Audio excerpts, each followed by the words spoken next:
driven by a powerful artifact known as the Soulmonger. 4 would-be heroes have been sent to the jungles of Chult to destroy the cause of this terrible affliction. Vale, the half-elven paladin who's just now learning of his divinely granted powers. Ubo, the total monk from a distant land who's as quick with his wit as he is with his staff. Asima Warlock, sent on this quest by her temple, discovering herself in this strange new land.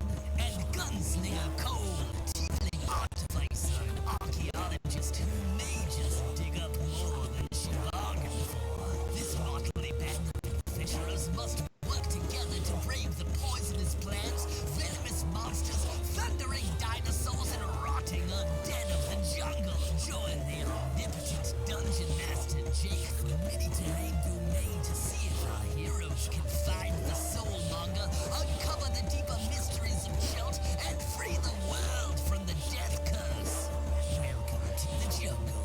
Welcome to Chult of Personality.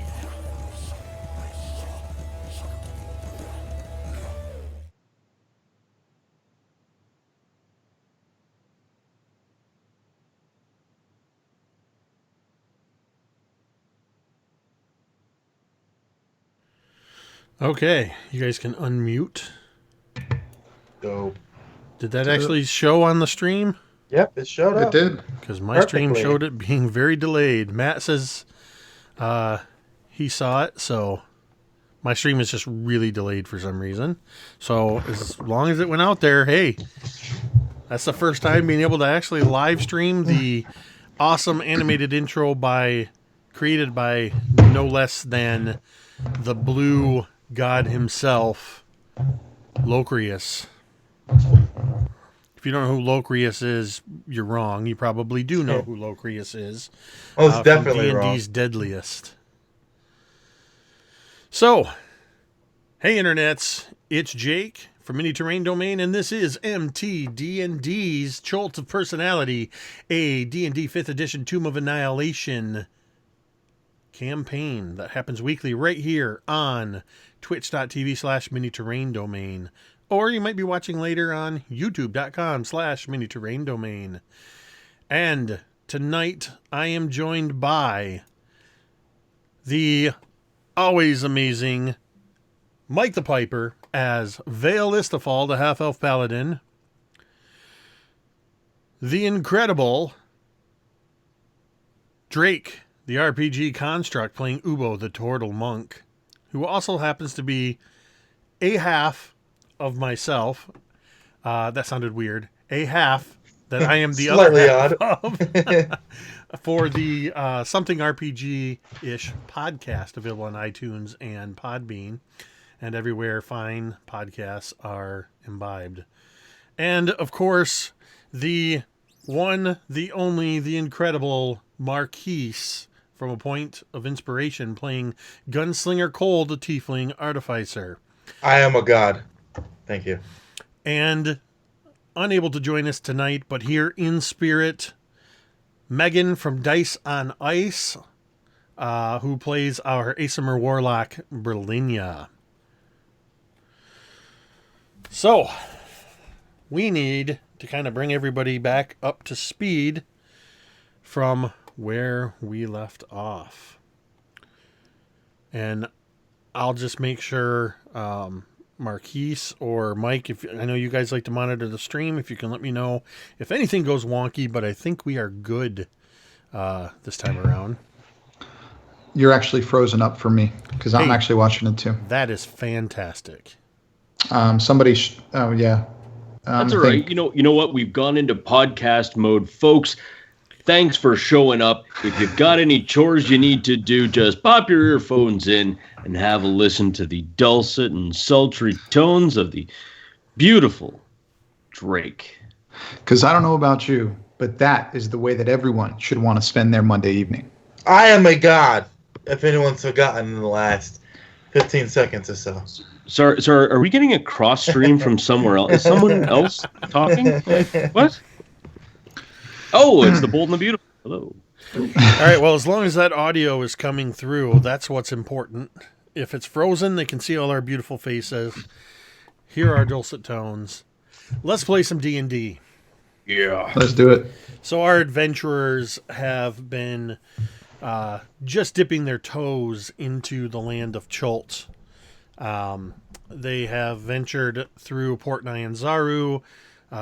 They've seen the amazing dinosaur street races. They took a ship and encountered a giant dragon turtle, some pun-filled hags on the beach that led to a 2-part encounter with Grungs and Arctis Cimber. They encountered frost giants in the jungle. They headed up to the Fort Bellurarian, where they met Liara Portier, the leader of the Flaming Fists, who granted them a charter of exploration, giving them permission, basically, to explore the jungle ruins of Chult at a small cost. And then they are trekking through the jungle back to Port Nyanzaru, where they hope to get a canoe and travel upriver to the Aldani Basin and where their adventures will take them. They had an encounter in the jungle with some Jakuli, which are camouflaging snakes that hide in the trees and spring themselves at unwary travelers, and they did just that with our travelers. In the act of recovery from that encounter, the characters got to know each other a little bit better, and they're starting to find themselves working together more cohesively as a team and as a unit. They settled down for the night, and it was a pretty uneventful night, a light rain, and then morning came. Berlinia was on last watch. And as she was listening, and the light was just starting to illuminate the jungle with that first morning glow, she heard some noises. A human, bedraggled, his pack torn, his beard full of brush and twigs, and his hair full of twigs, comes running out of the brush right into her, and he grabs a hold of her, and he just looks at her and he says, "Run!" And then, thump, an arrow in the back, and he collapses dead at her feet. Just at that moment, as the rain begins to intensify, Gunslinger Cole's magical alarm that she had set the night before trips. And we hear a boom. And in Cole's voice, "Danger! Danger! Danger!" And as the party begins to awaken and kind of come about their wits, out from the foliage surrounding them emerge horrific visages carved of wooden masks that come to be about maybe 3 feet tall. And these masks move together, and some of them begin to climb atop one another, forming stacks 4 high. These masks covering the faces, but not covering the sallow skin and the clawed hands that are wielding spears and bows and arrows and even a couple scimitars. As our party find themselves completely surrounded by a tribe of Batiri battle stacks. Batiri goblins forming themselves into stacks, ready to attack. And the rain intensifies, and we hear the last echoing of Cole's voice. "Danger! Danger!" What are you going to do?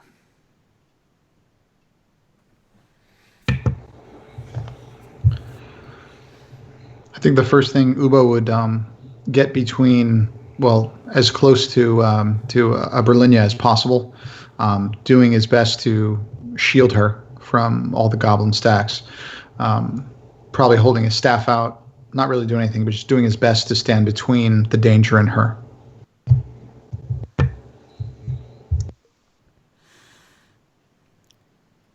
Cole, what's your first reaction as your alarm goes off and you begin to rise?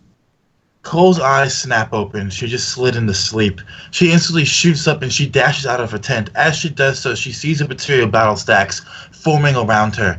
She's already got one hand in the pocket, the fingers coiled very tightly around the handle of her thunder cannon. She turns, her hair catching her in the face, sticking to her face because of the rain, and she looks at Selena and she asks her, "Are we actually in danger?" Do you not see the spears and the scimitars? Do you see that man dead over there? I assure you, danger is what we are in. Cole's eyes then slide to the dead man she didn't see before, and she curses under her breath. She despises the fact that the locals of this place are so hostile because it's a culture that she wants to keep intact. But she also needs to survive, and she pulls a thunder cannon out of her pocket, and she aims at the first battle stack she sees. And as Cole is taking this action, Vale, you're the quickest to rouse yourself and ready yourself. How are you doing this, and what are you doing? Waking up at the start, I just think that Cole's yelling at someone again, and oh my God, Cole, can you just give it a rest? And then with all the danger, and it's like, oh, what's going on? And then it just dawns on me, just looking around like, all right, okay. And I pull out my rapier and I just sit, like, just kind of like look at the stacks, but seeing it in the dim light, it's hard to tell. So I'm like, oh yeah, no, I remember something. And I don't know if I can do this. So I mean, stop me if you've heard this before. But I'm going to light up my rapier with divine smite. Just light it up in the night. Now, if that's like, then cool. I mean, technically a bonus action. Yeah. And I mean, it's already, you're starting to get some of that lightness, but it's got that kind of hazy darkness because of the rain. So yeah, it's awesome. I'll allow it. All right. So yeah, I just light it up, and I kind of flick it off, and it's just like it. No, I'm not saying I'm going full lightsaber, but but it's flashlighty. He does have a laser sword, is what he's saying. Yeah. Now you will see true power. So yeah, just light it up, and then just kind of get ready to poke the first one. Well, it's your action, so. All right. If you want to attack, you have the first opportunity to do so. All right then. I will. You know what I'm going to do? I'm actually just I'm going to wait. No. You know what? These things are dicks. They want to wear skins on their bodies. Okay, you know what? I'm going to go ahead and I'm just going to go ahead and stab the first one. I ain't messing around. So and okay, so we've got a. Just double check with the thing, with the stuff and the stuff. So we're looking at a 13 to hit. That is going to miss. Oh, poopy. So, all right. Yeah. So were you attacking a single goblin or one of the stacks? Oh, one of the stacks. Like. So yeah, they're stacked about 4 high, and you see these masks that look like almost caricatures carved of wood of jaguars and elephants and other creatures. And you see from behind these masks on this up the stack, you see 4 sets of arms. And on one side, 4 hands hold a spear. And as you go to stab in with your rapier, all 4 hands swing the spear in front and just easily parry your rapier attack. Dick. And then the second from the top goblin takes that spear and thrusts it towards you And I'm going to say a 10 probably doesn't hit you. I think you have a higher than a 10 AC. He's got 14. Yeah.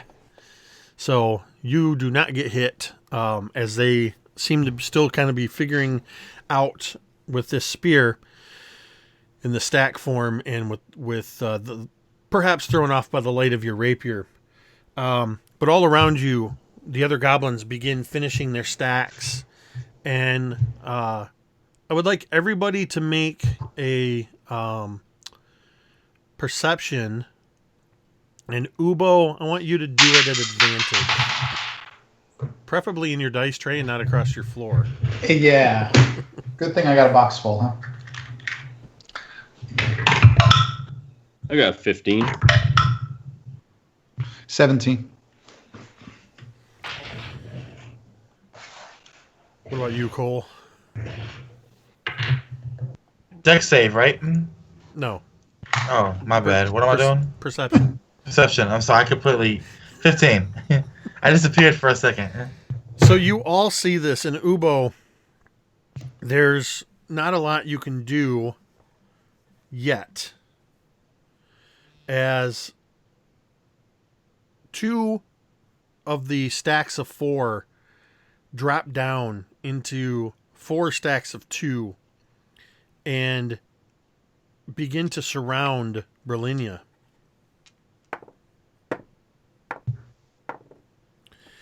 And they produce a net that they toss over Berlinia. And each stack is holding a corner of the net as they quickly begin to reassemble and kind of shift around a little bit. So you've basically got 8 total goblins in this jumble of the circle around this this net that now holds Berlinia. And they begin to drag her away from your circle. And it just so happens that, let's see, there was 8, 10, 12. There's one more stack that is going to go for Cole. Does a 17 hit you, Cole? It does. So they stab at you with their spear, and you take 4 points of piercing damage as a spear seems to come out from behind the battle stack and just pierces into your side with a quick prick. A phrase that I'll try not to repeat. So basically, as the spear flashes out, and it's basically it cuts past her arm, she moves back, and as she does so, she says a curse under her breath. But it's a second voice saying that curse, a voice that is not her own, and the whole stack needs to make a dex save. The DC they're looking for is going to be, it's going to be 14 as I cast Hellish Rebuke on them. All right, I'm going to use this die. Don't mind me as I relook up Hellish Rebuke's damage, which I seem to have forgotten. I believe that's a 1d10 or 2d10. I think it's 2d10. You said that was a dex save? Yeah, dex save. That's a 18. Up they pass, so they're just going to take half the damage. So let me roll a 2d10. And they're going to take a total of 5 points of fire damage. As basically her blood literally ignites as it spatters on the mask of the goblins and basically explodes into a black flame on top of them. Yeah, and you can hear the goblins as this happens. That damage kind of spread across the entire stack as you hear just this as they cry out in pain. Ubo, it's your turn. So we have these basically 4 stacks of 2 holding each of these, the edge of this net, correct? Yeah, and they're kind of doing this whole Keystone Cop, kind of shifting around, and okay. In the current configuration, there's 4 stacks of 2 holding the net. Okay, the closest one to Berlinia. don't know how you want to have me roll for this, Jake, but I want to rush that, but kind of have my staff on my back, though. I don't have my weapon in hand anymore. And I want to literally lunge and try to, like, I don't know, like belly flop on these two goblins. I want to try to, like, use my 400-pound mass to just squish them. Like, just jump, hands in the air, and just try to knock them down, try to knock them prone. Okay. I'll have you roll that as an attack. Okay. And I'll let you do that with the dexterity mod. Dexterity mod? Well, that sucks. That's going to be a 14 then. You sure I can't use strength? Perhaps wisdom. Charisma, perhaps maybe. Charisma. Well, you are attempting to leap at them and tackle them, which to me is a dexterous maneuver. As you are the dungeon master, yes, sir, whatever you say. And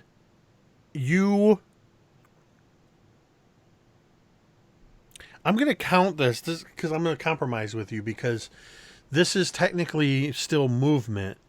You land prone next to this stack. Because of the way they're shifting around, you do not hit them. You don't manage to tackle them, but you land prone next to them. Okay. So you still have attack actions from this belly flop position. Okay, I want to try to, if I can grab my staff and kind of swing it at their feet, try to, like, knock the bottom one's feet out from under them. I'm just suddenly picturing the Teenage Mutant Ninja Turtles doing breakdancing. Oh yeah, dude. We got it. And that's an 18. Yeah, that's going to hit. Okay. And that's going to be 6 points of bludgeoning damage. And I just imagine as I fall, like I'm kind of rocking back on my shell, and I just grab it with one hand and just swing it around and just knock one of them like right in the shin. I don't know if they fall or anything, but it definitely doesn't feel good. As you swing around, because of the way they are with their masks, you swing around with your staff and you clip the lower jaw of this one mask, shattering it, and you drive the shattered pieces of the broken mask into the face of this goblin, and you hear a gurgled, strangled as this goblin collapses, and the one that was on its shoulders drops to the ground. You've killed that one goblin. Sweet. I don't think, even though I would have a bonus action for an attack, I'm not going to do that. I wouldn't. Salida comes running up to from the other side of Cole, and she has her scimitar already flashing and cutting through the air, and you can hear the rain tinging off of the blade as she takes 2 quick swipes at the stack that was attacking Cole. Her first attack. Oh, man, Cole. I'm sorry. She critically failed her first attack. I know I said Cole, that's Salida. She doesn't hate you, Cole. She cuts off Cole's arm. Oh, my bad.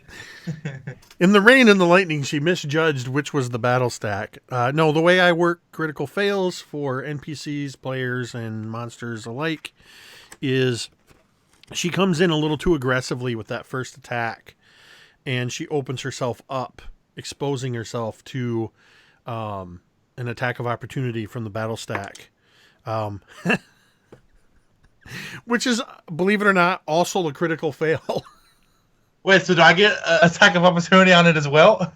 Yes. Bet. Okay. This is just a cluster in the rain, and it's a burning cluster too because of the black flames, right? Yes. So I have a 1 second as I roll. So I'll use my online roller tonight. That's not going to hit at all. So that's going to be a 13 to hit. No, that is a miss. And kind of in this cluster as they swing around, Salida takes her second shot, and you actually hear her muttering. She kind of turns to you, Cole, as she kind of mutters a sorry.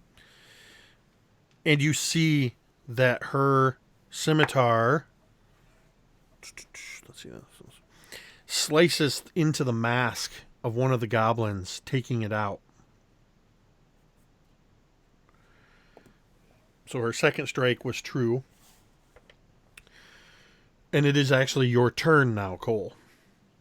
What Cole's going to do, so we have a stack of 4 within 5 feet of Cole, right? Stack of 3 now. Stack of 3. So she's going to quickly look up and down. Even though the light shining from Vale's sword is kind of fucking with the mist and the rain and making it hard to properly judge, she takes the thunder cannon in both hands. She steps forward and she pushes all her weight into using a shove attack onto the middle of the into the bottom of the Battery goblins. So I have a 16 for that shove, which will be contested by an acrobatic or athletics check of its choice. And they are going to fail. I bet. So what happens when she shoves the bottom one out? That causes the other 2 to topple. All 3 goblins fall to the ground prone. Perfect. Since they're now prone, she turns and she can hear Brilliant screaming off in the distance. And since these things are prone and can't attack her, they're no longer a danger to her in the immediate moment. She holsters the thunder cannon and takes off running towards Brilliant's screams. And that's going to be my turn. And because they just got knocked kind of prone to the ground, none of them has their wits enough to take an opportunity attack against you. A couple kind of kick at you, but you just get splattered with mud and probably don't even notice it. Dragonbait is up next, and he is going to rush up to kind of to Vale's aid there, to the stack that's engaging Vale. And Vale, as Dragonbait kind of comes up next to you, you smell the scent of baking bread. Just as a reminder, so far some of you have discerned a couple of the things, but that Dragonbait communicates via scent pheromones. And you actually detect a little bit of his mouth is moving, and he's kind of a little bit of clicking at the same time, as he pulls out his sword that you've seen in action a couple times, and it begins glowing. And he's going to take 2 swipes with this sword. I'm going to roll those both at the same time. And they're both 6s on the die, which is a 14. He's swinging wildly in the air, and you're hearing kind of a steel on wood as this battle stack is aggressively deflecting his sword as he's attempting to attack. And that takes us back to you, Vale. Dragonbait at your side, this battle stack between the 2 of you.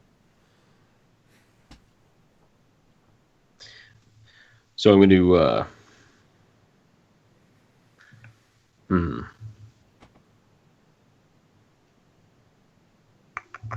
Gotta double check on these spells I rolled for.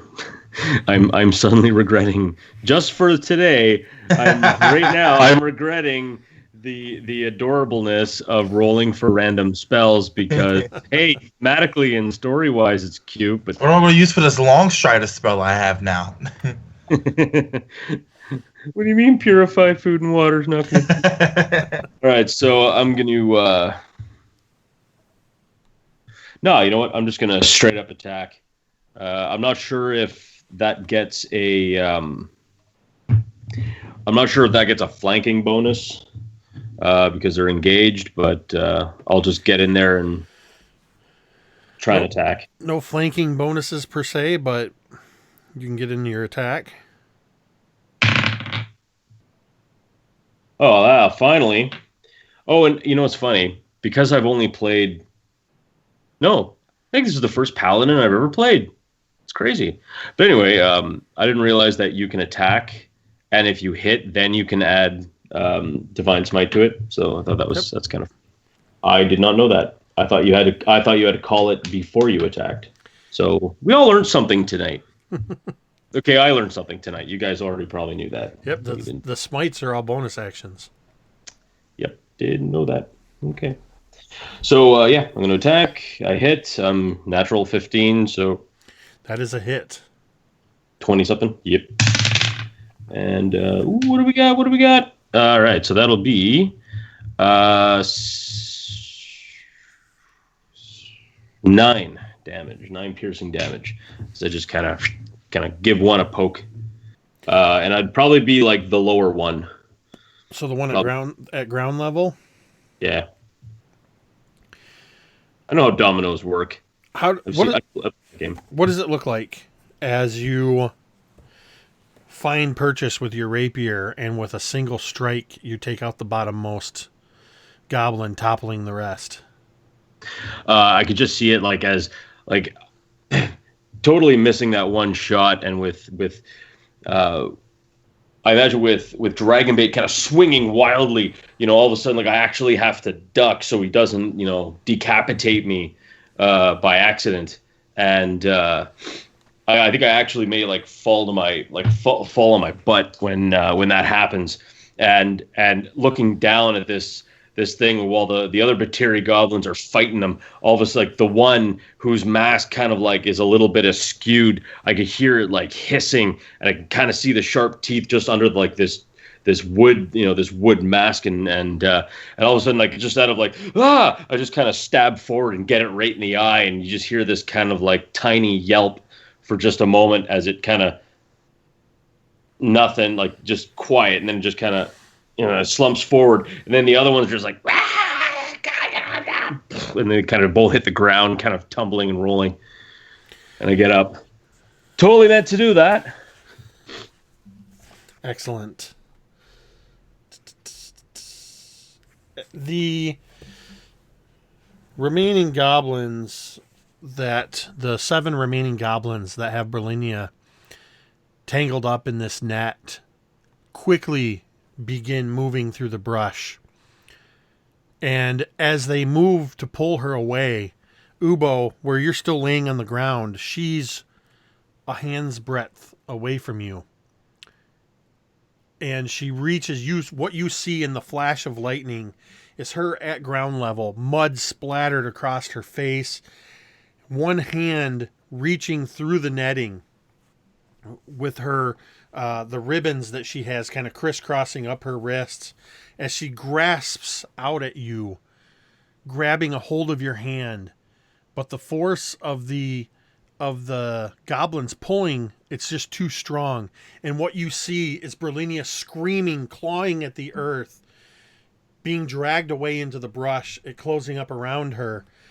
And you kind of hear that sound as her voice quickly dies away in the sound of battle, the sound of thunder, heavy rain. But there's this moment where as her hand kind of grabbed at your wrist and it rakes across your hand, her nails digging into the thick hide of your hand. Part of that ribbon wrapping around her hands catches on your claw, and about a 6-inch strip of ribbon gets torn loose caught between the ground and your claw as Berlinia is dragged away into the night, or into the morning rain. And the goblins at Dragonbait and Vale's feet, they quickly jump to their feet and begin attacking. And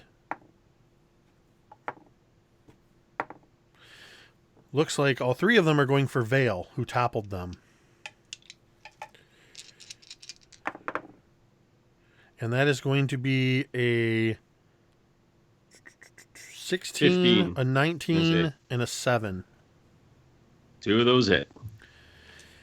Scimitars drawn from woven belts flash out in the rain and lightning, dealing 7 plus 4. 11 points of slashing damage as you get sliced at probably, I would imagine, at like thigh level and maybe at, mid level. And then over by Cole and Salida, the other stack rises to their feet and one attacks Salida and misses with a 13. 2 are attacking Cole. One is a 15 and one is a 12. Do either of those hit? Nope, they do not. So scimitars and spears slashing and poking at you guys. A couple of dead goblins lying amidst you. Berlinia being dragged off into the brush, disappearing. And Ubo, as you lay there on the ground with Berlinia's fragment of ribbon in your hand, it's your turn.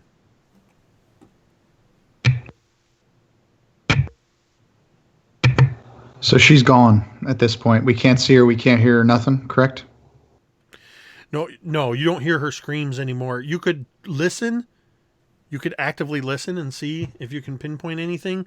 But with the sounds of battle and the thunder and the rain is picked up pretty heavily right now. Okay. So how many right now are close to me? One dead one. Oh, that's it? I'm sorry. I must have missed that. My audio cut out a little bit. Yeah, the 7 that had her kind of caught up in the net, all of them dragged her off into the brush. And the ones that are left?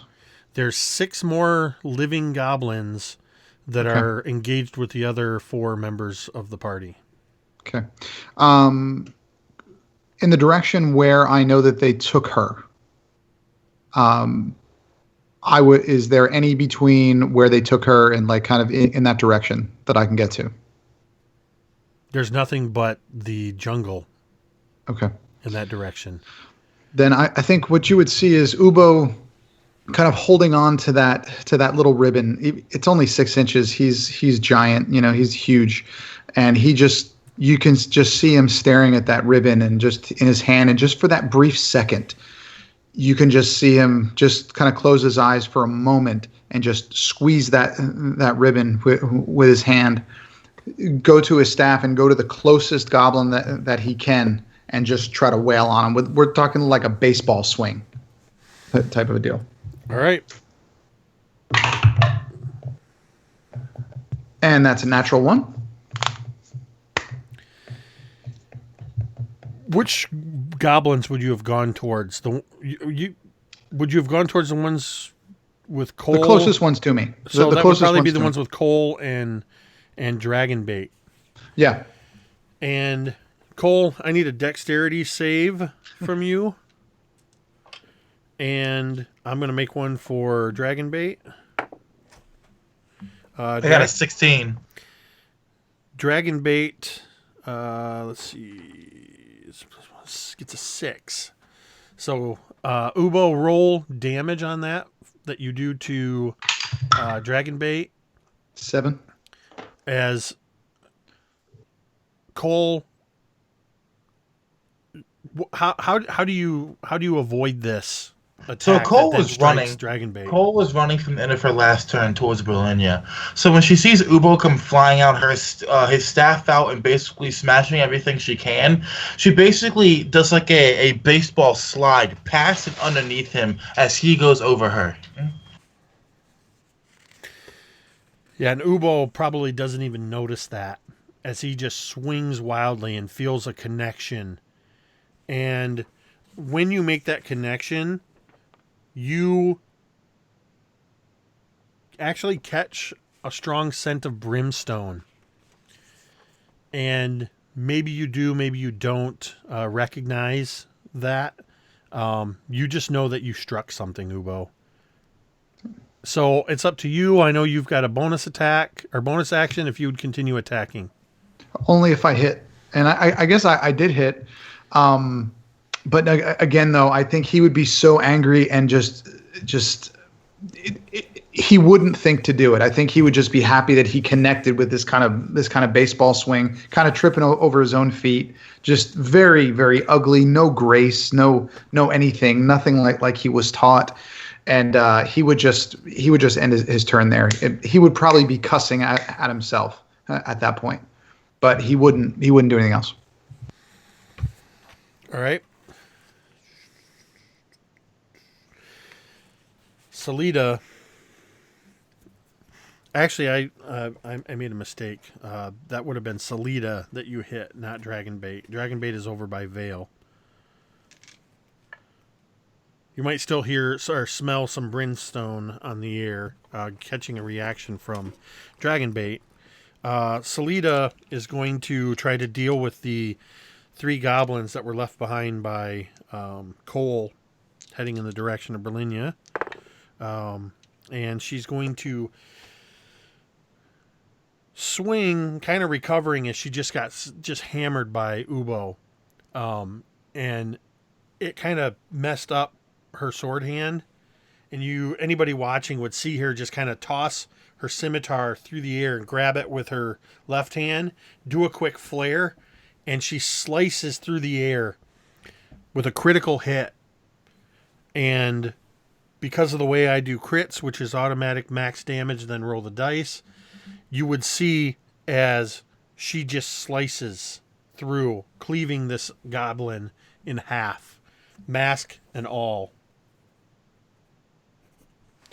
And that's another goblin down, taking us to Cole, who is running toward where Berlinia was last seen. Cole explodes out of the mud like a spring and just keeps running towards where she last heard Berlinia. She has proficiency in survival, so can I do like a survival check to basically see the tracks of where they were pulling her off? I'll let you do so at disadvantage because of the rain. All right, so that's going to be a 10 total. It's not so much the tracks. You see maybe a furrow in the earth where possibly that was created from her being dragged, and you know it was in the direction that Ubo just came charging from. Right. And all you see is jungle underbrush. So in that case, Cole will, if you allow it, basically dash into the underbrush and keep moving in the direction where she thinks Berlinia was pulled off to it. All right. So you're going to dash into the underbrush. Yes, sir.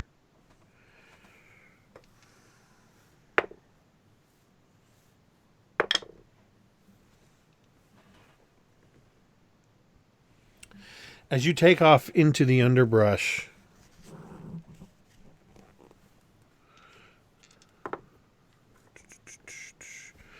dang it, covering up half my dice. As you take off into the underbrush where Berlinia was dragged, something strikes at you from above, and you take 12 points of bludgeoning damage. Oh, mother of Christ. And you feel something begin to wrap around you and entwine around your hands and your arms and your chest and begin lifting you a little bit off the ground. Cole's going to scream out for Vale.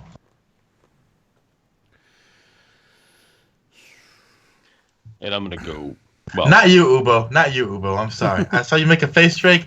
Ubo has a history of failing his charge. Screw you, Vale does not. So Twist Vale that knife will deeper. save me. Twist that knife deeper. The next time you need it, we'll see. Last I checked, Berlinia was kidnapped. All right, and Vale wasn't watching over her then, so Vale can watch over me now. and I will go running when it's my turn. It's actually Dragonbait's turn real quick. No, never mind. And there are... What is that? Where did Dragonbait go? That is a... So that's going to hit, and that's going to hit. As Dragonbait quickly Let's see what his damage is. Oh, yeah, jeez. Dragonbait, his sword illuminated very similar to your rapier, Vale. Cutting through the rain, creating bizarre shadows, turning 2 goblins into 4 as he slices through them with his enchanted longsword, taking out 2 more. At this rate, there's only 2 or 3 goblins remaining. It's hard to tell where whole goblins and half goblins begin and end. But there's nothing immediately engaged with you, Vale. It is your turn. I see what you did there. All right, so I'm going to run to Cole, and I'm just going to try and just get him, or try and save him. So excuse me. Yeah. So as you by rush getting whatever's getting her. As you rush over there, what you see is vines seeming to move of their own accord, draped from a tree branch up above, wrapping and entwining themselves around her. Okay. Would I see if someone's casting a spell or if it's just its own little thing? You can make a Arcana or a Nature check. Whoops. Drop my die. That won't count even though it landed on 15. Let's have a look here. Well, I'm good at neither of those. You know what? I'm just gonna slash. 1 second. I just unplugged my headphones. I can't hear a thing. Yeah. So. Okay. There we go. No, it's all good. So I rolled the nat 20, destroyed all the goblins, cut away all the vines, saved the day. Berlinia's actually back with us now. Give him a millimeter, he takes a kilometer. That's how you right. say that in Canada? Nope. Nope. We usually say quit fucking around. But anyway, that's all right. So I'm going to go ahead and slash at the vines that are grabbing a hold of Cole. All right. Nice. That's what I'm talking about. All right. So that would be a 22 to hit the vines. That's going to hit. Oh, my goodness. All right, and that will be 9 damage. Smite them, you bastard! Save me! What? No, well, that's what I'm doing. I'm trying to cut away the vines. Okay. Jeez. Okay, I'm just saying. That's what Cole would also be saying if she was being choked to death by vines. I could just see it now. Mike, save me! Who's Mike? Who's that then? All right, So you successfully strike at the vines. They do not release their hold on Cole. And I mean, some of the vines cut away, right? You slash at the vines. You don't cut them completely. They're actually pretty thick. All right, that's fine. I'll get you next time. The 3 remaining goblins. Well, actually, let's see. Cole's. All right. So, Ubo, you get an opportunity attack against a goblin that is attempting to run away from you. It's going to be a 13 to hit.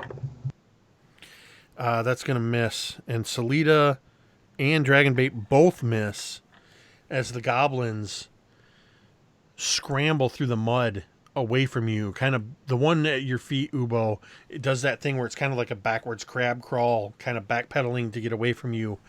And then it just kind of tucks into a backwards roll and digs its claws into the ground and takes off running. They seem to kind of run in whatever direction, just trying to get the heck out of here. And the goblins are at this point all gone. It is Ubo's turn. Can I get to Marquise? Yes. He did. He just got into the brush where Berlinia disappeared. So he's probably about 25 feet away from you. Is he Is she lifted up in the air at all, Marquise, or is she just on the ground? At this point, she's lifted. She's probably about 3 feet in the air. I am going to go do the biggest turtle bear hug ever and try to like hold onto her waist and like pull her down as I'm 400 pounds. Okay. So that'll be a strength check. How about I roll athletics? No? All right. That's going to be a 21. And that's going to be versus the vines. Vines roll a 21.5, asshole. The vines useless, have right? The vines actually have a 17.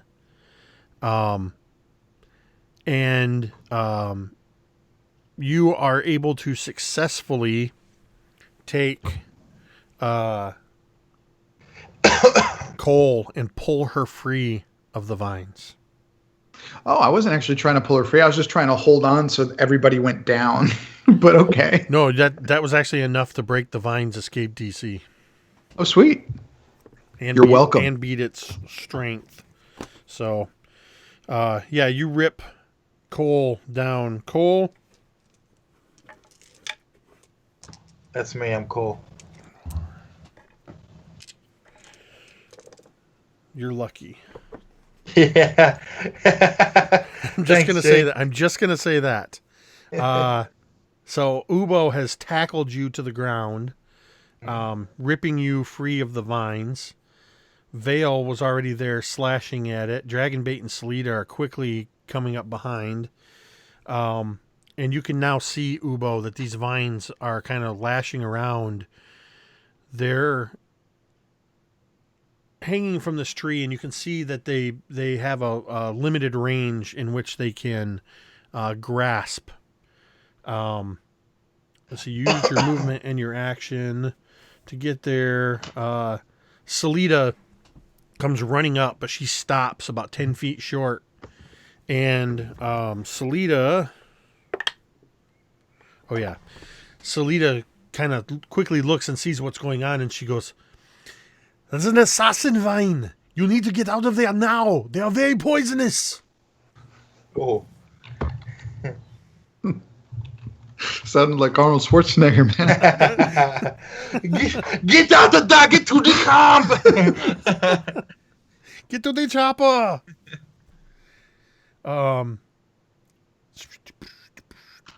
And Cole, it would actually be your turn.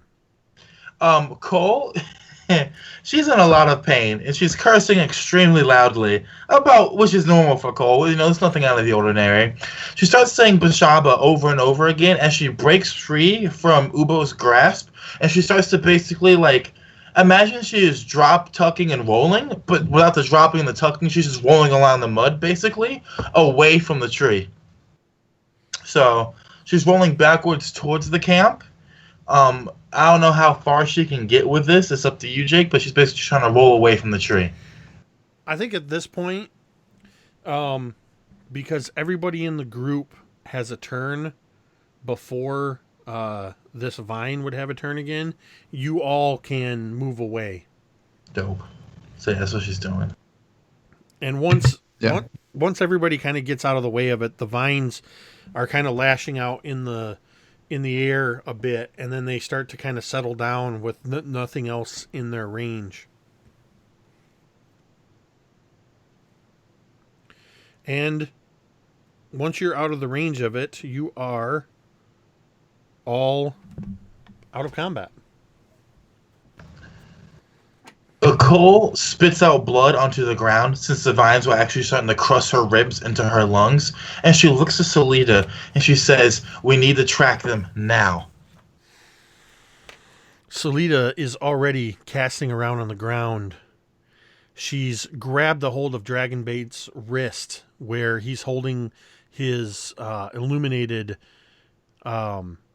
longsword, and she's kind of guiding it around and using it like a torch to see in the gray light, trying to look at the ground. And you see her kind of giving a wide berth around where the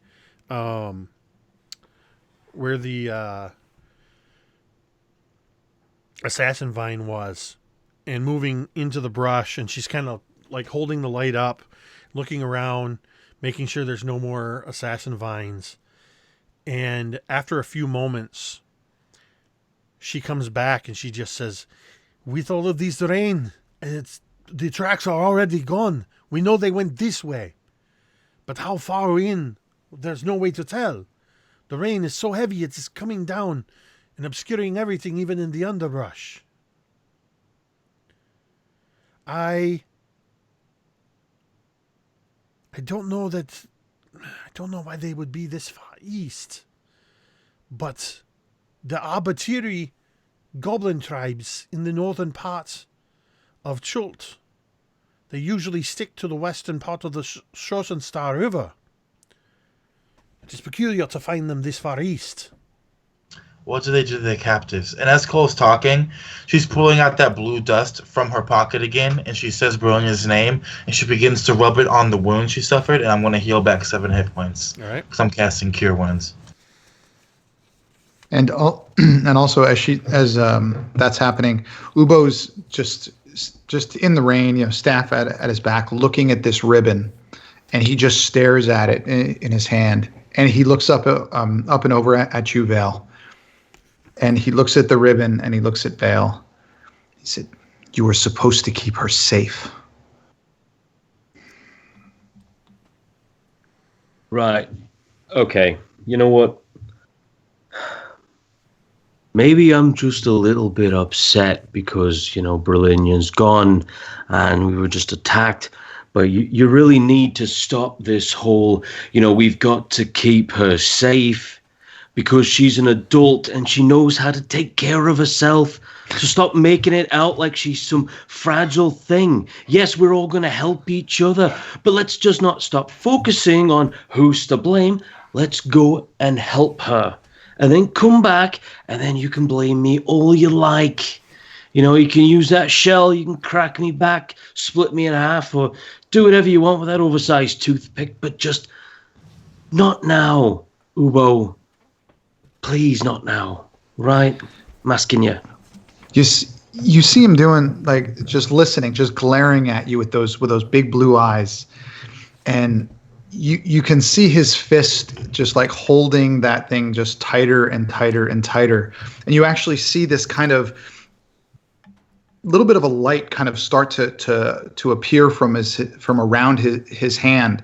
And he just kind of puts his fist kind of towards you and just in frustration. And you see this tiny kind of, for lack of a better phrase, bolt of light just shoot out of his hand and land about a foot in front of you in this kind of flash of light. And he obviously surprises himself. He has no idea what this is, but that almost startles him back into, and he just looks at that ribbon, and that ribbon is still kind of glowing. And he just,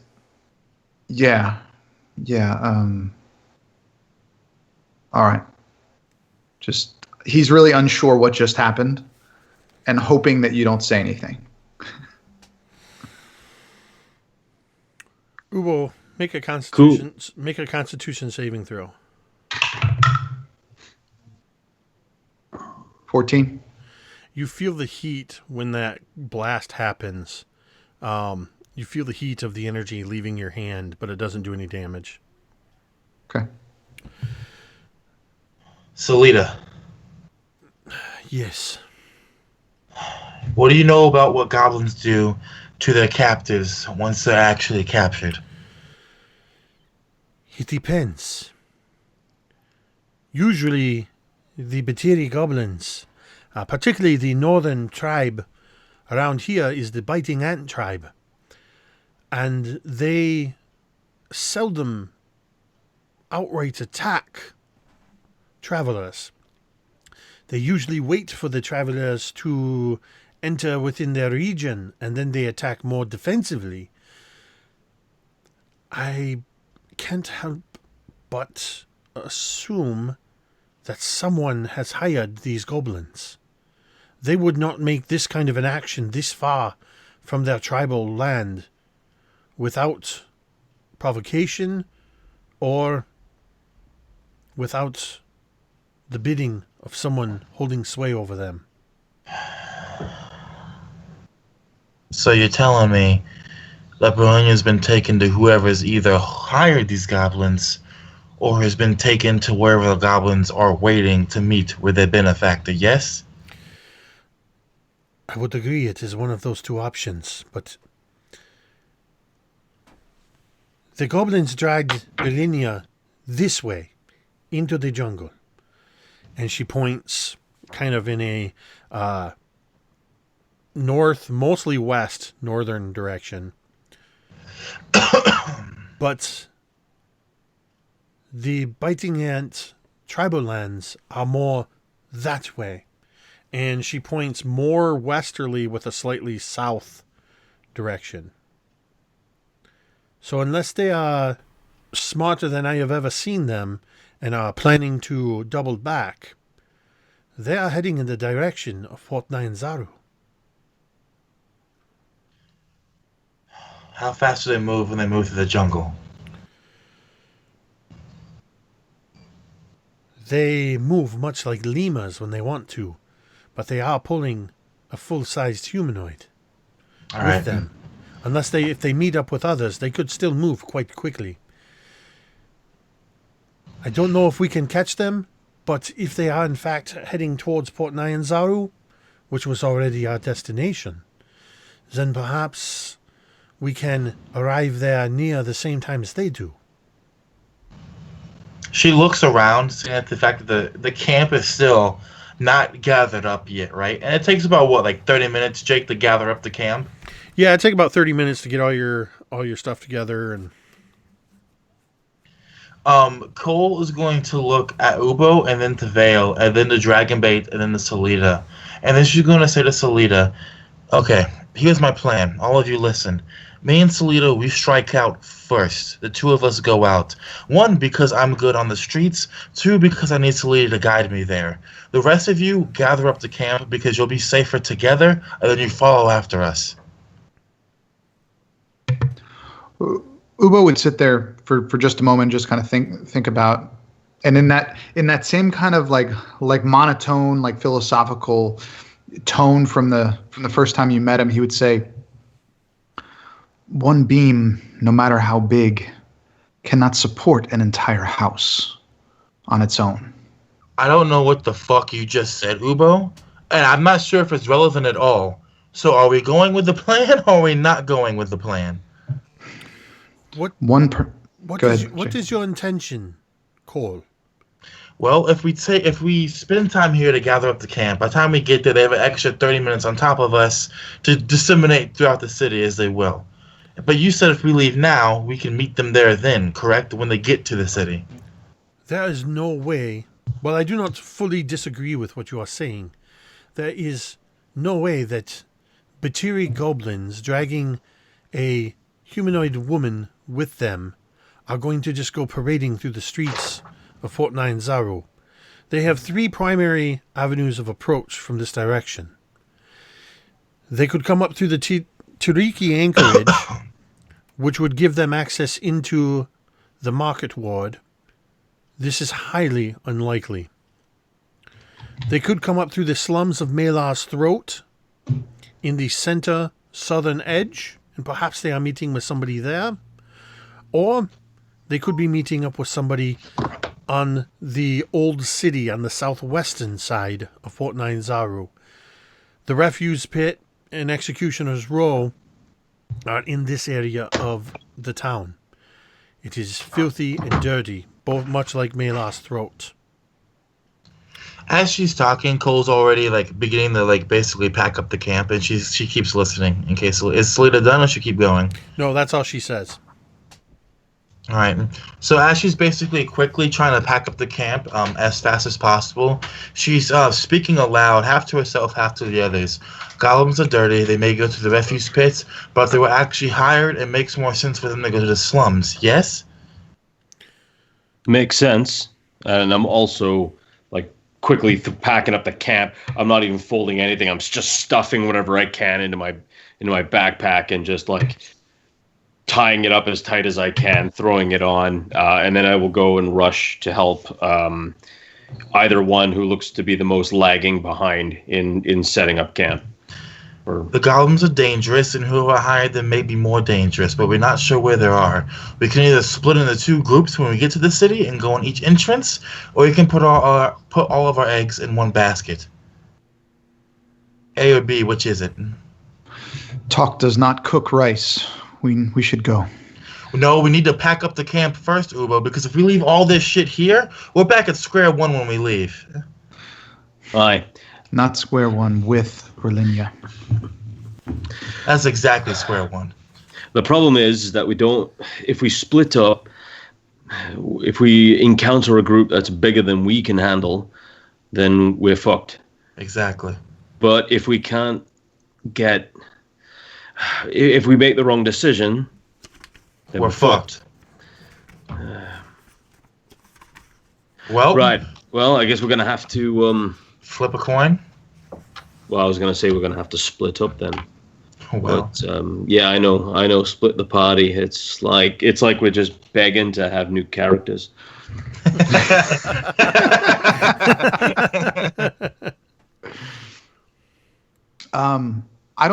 I think Ubo would probably grab as much as he could just very quickly in just a few minutes, and just be very frustrated and very just almost even start walking in that direction. Not quickly, but basically just showing, okay, come on, let's go.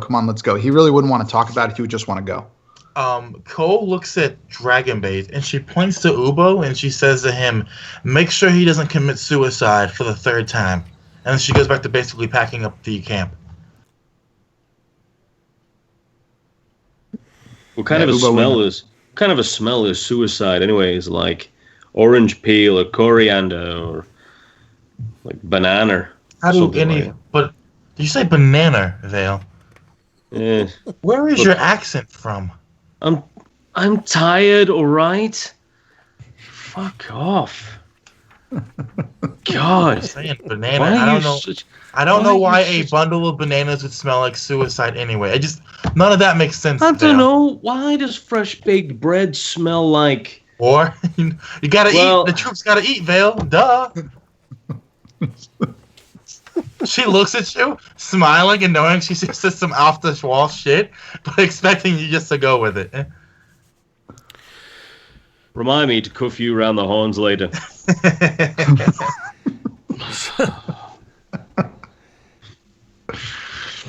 So can we go? So you guys managed to get the camp packed up in record time. You have another few gallons of drinking water for the day from the rain catcher that was set up because of the heavy rains. And in about 20 minutes, you get everything out of there and you begin your trek. Who is going to take point navigating toward Port 90? I'd probably be at front, hopefully with Salita, but I wouldn't be taking the back. I would be very much up front. Cole would hang back with Vale, and she'd be talking to him about like strategies about what they do when they get into the city. What did you guys decide about which direction you were going? Port 90. I mean, which entrance? Oh, Or you didn't you say the slums? Do you want to split up, Mike, or do you want to go to the slums? Out of character, I think splitting up might actually be the safest idea, just because we don't know which way they're going. And I mean, considering that both of us, or all of us, are fairly mobile, like the 3 of us, because I know we're fairly quick. So I mean, okay, maybe not Ubo, but if that's the case, then Cole would want to go to the slums, and she would take either Salita or Vale with her, one of those 2. All right. Well, I can go with I'll go with Ubo because fucking Nosy needs the he needs to be babysat. So all right, dick.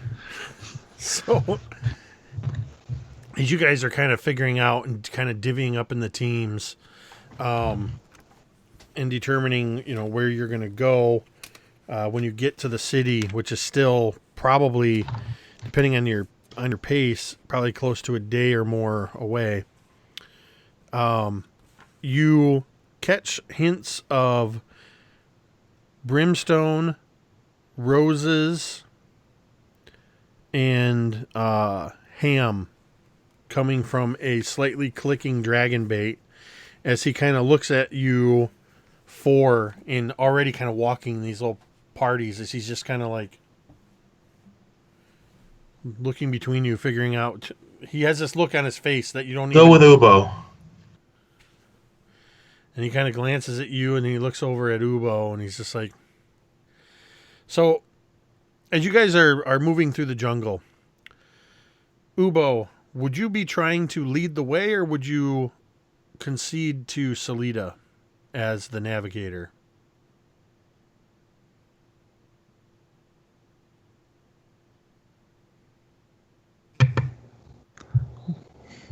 What's that look, Mike? That's if you give any other answer other than, of course, I'm going to concede to the person who knows how to track, I'm going to smack you with my rapier. In the face. With the rapier. and that's most certainly not an innuendo. I think... Oh, God. I'll draw my rapier. I'm going to stab you in the face. No, actually, I think Ubo actually kind of likes Vale. He actually kind of respects him too. So I think he would probably know that you were skilled in that and would absolutely let you take the lead on that. Well, not me. Salida. No. Salida knows what she's doing. Salida's a guide. Yeah. Okay. Yeah. Oh, yeah. Yeah. No, it's not a problem. Drake, I'm going to have you roll for Salida's survival check. And yay.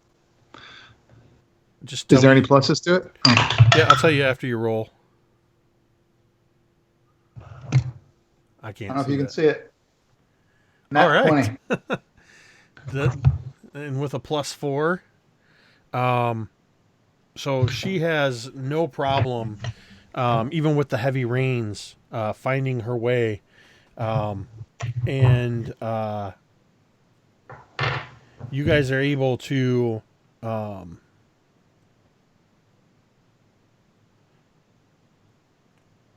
In this time, let's see where you guys are. You were there, and you were traveling down to here, down. Okay. I would like, let's see, we got 3 of you here. So I would like each of you to roll a D100.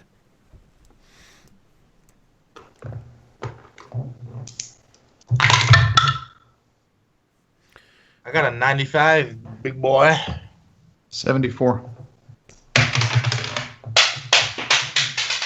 Wow, Mike. Just throw it at the wall next time. Actually, that was me. That was wow. That was muted. So sorry, excuse me. Just throw it at the wall next time, Drake. It's hardwood floors, man. I got to get a rug for this thing. Sorry, I sound like I'm in a cathedral, like Matt said. All right. I got 66. All right. 1/6 away from metal. So you guys, Salida, traveling along the way, Salida seems to be able to just pick out the all the like deer paths and other creatures, some slightly larger occasionally. She points at the trail you're following, and you can see very large 3-toed taloned footprints filling with water, as some large creature had passed through and created this kind of clearing that you're able to follow like a path as you travel through the jungles in the direction of Port Nyanzaru. The first part of the day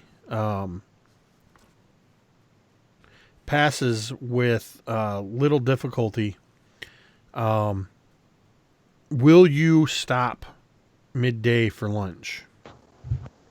Cole is actually struggling because she's still pretty wounded from before, so she's winded. Vale, she wouldn't say anything, but I imagine Vale and Salida particularly, maybe Dragon Bait too, would see that she's starting to lag behind the rest of the party.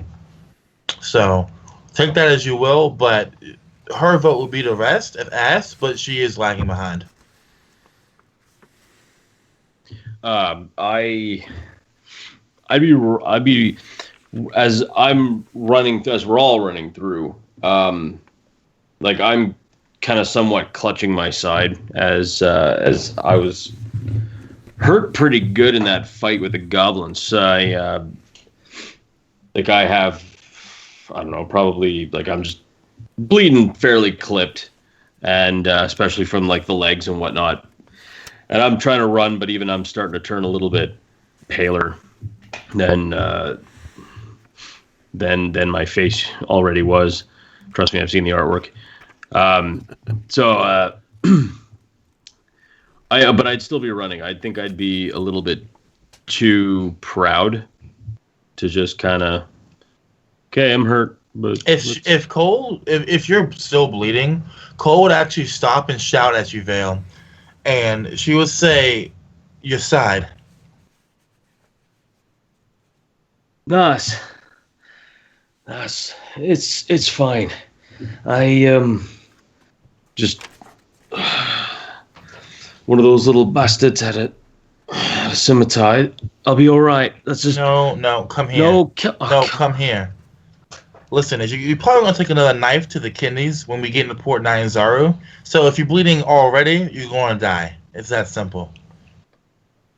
We just didn't have time for me to, I don't know, wrap it up or anything. But sweetie, you're a traveler. You know better than that.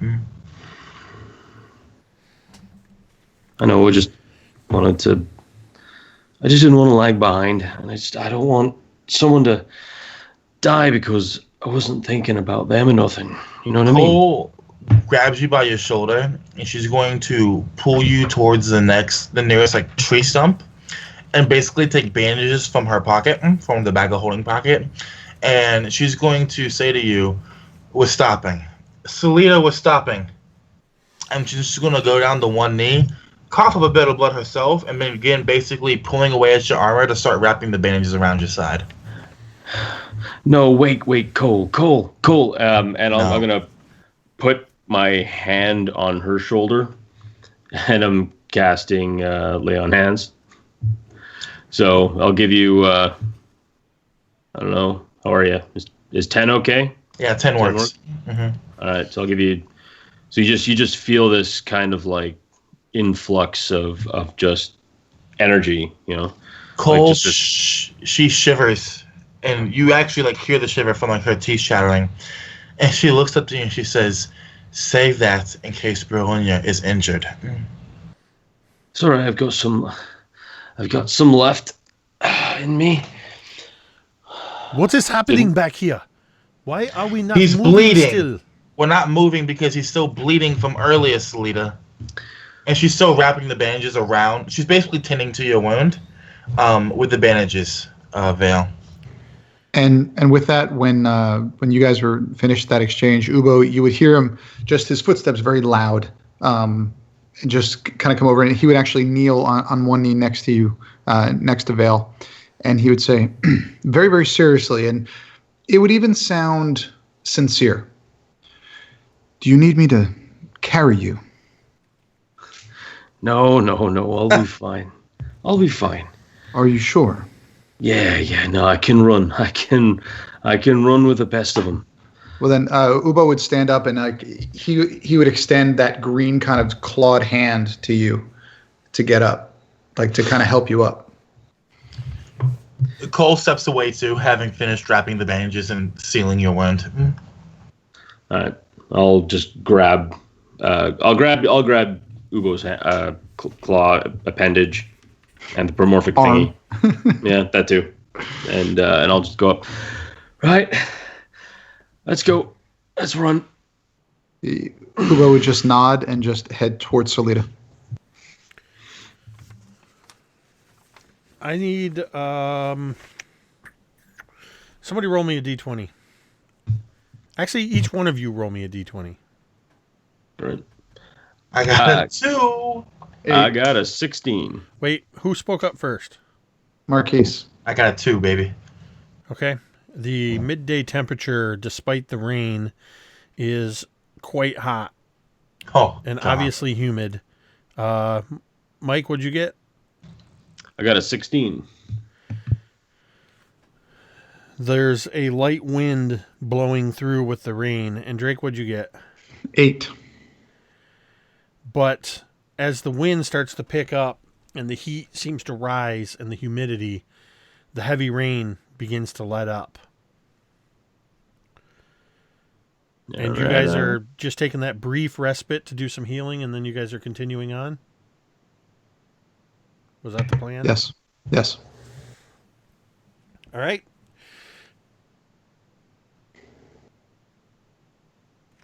And so you're back up there with Salida, Ubo? In the front of the... absolutely. All right, go ahead and give me a perception. Are you guys still moving quickly? At a fast pace, I should say? I would say yes. It's going to be an unnatural 20. Rolled an 18. I have +2 perception. All right. At about the same time, Salida kind of puts a hand out to your rather large chest.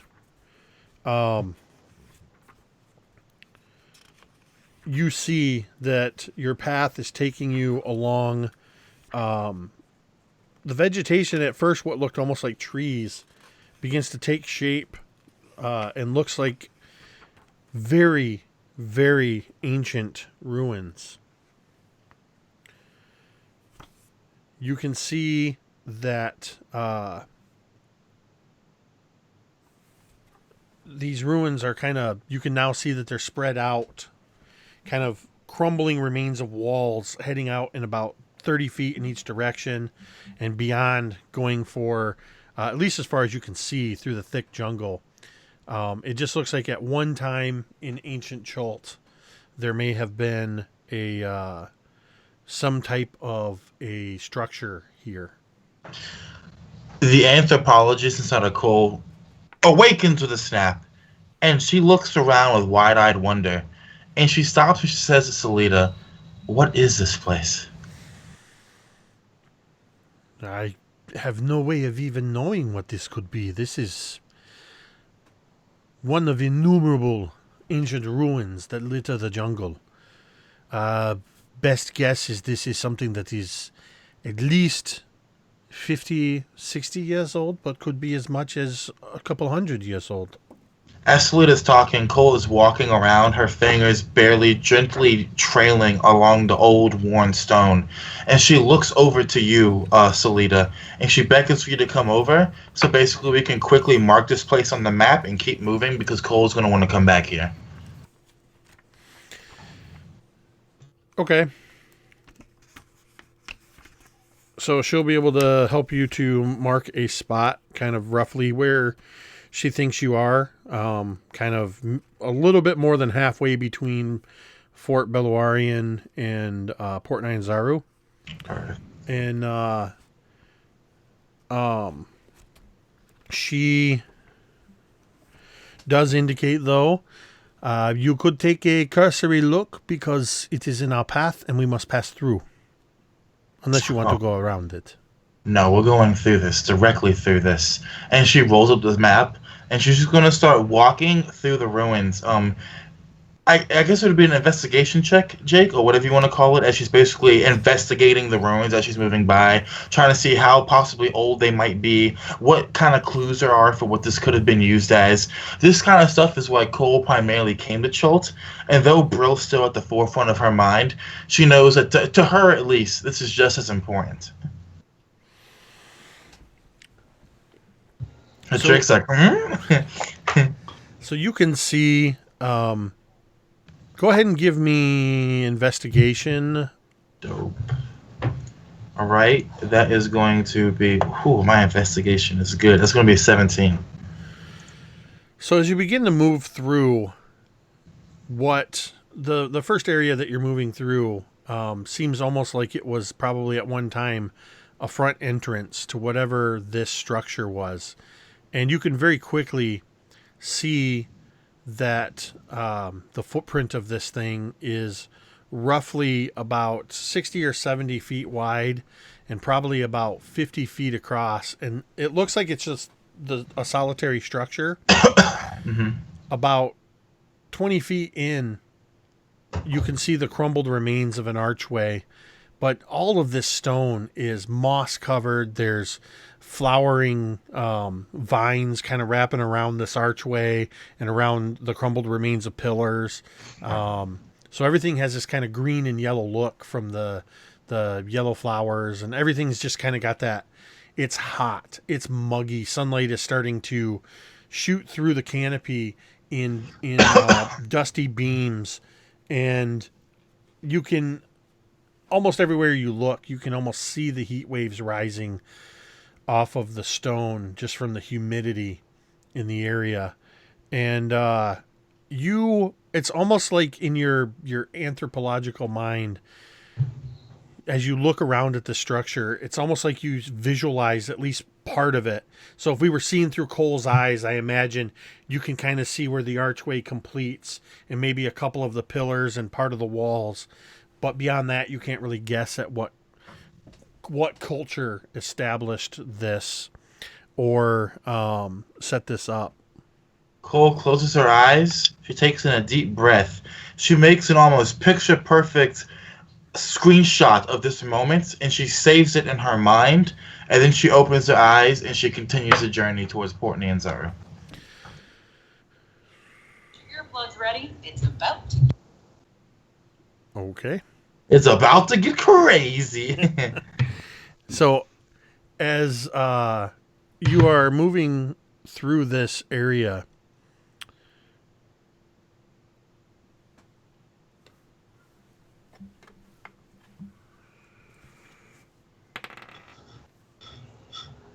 an 11 does not hit you, Cole. It does not.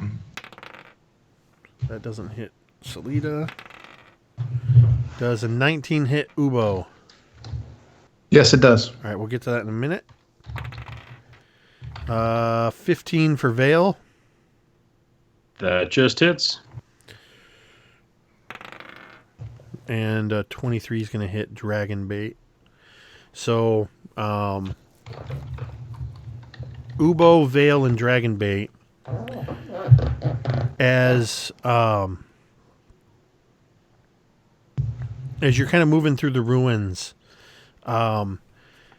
these vines they're not like the assassin vine. They're thin tendrils that reach out. And as they start to kind of reach through, it's almost undetectable until it happens. As these vines kind of touch you and find skin, the flowers just kind of... And... All right, Ubo. Brace yourself. Let's see, I need one more D8. Oh, of course you do. Oh, dear. Oh, shit. I rolled 8s on 2 of them. Nice. My bad, guys. I just want to see the ruins. Ubo, you take 19 points of psychic damage. Finally, Ubo dies. No, he doesn't. He's still alive, that monk bastard. Vale, you take 14 points of psychic damage. Are you still standing? Only just. And Like, serious? who else got hit by that? Was that Dragon Bait. Or Dragon Bait. Dragon Bait. Dragon Bait takes 11 points. You immediately begin to smell brimstone emanating strongly from Dragon Bait. Ubo, as this psychic attack, it's purely psychological, but deals this physical damage to you. What does this look like in your brain? It's actually, it's just the same thing over and over again. Just faces, just kind of, it's just, he just kind of closes his eyes and he falls to his knees, and the visions that he's seeing is just everyone that he's ever known calling him a failure, saying he's nothing, laughing at him, just over and over again. He just hears failure, failure, failure, failure, and he falls to his knees and he kind of puts his hands on his head and he's like, "No, stop, just stop!" And he's just screaming with his just down on his knees with his hands on his head. And at the same time is when you get hit as well with this veil. What does it look like for you? This psychic attack.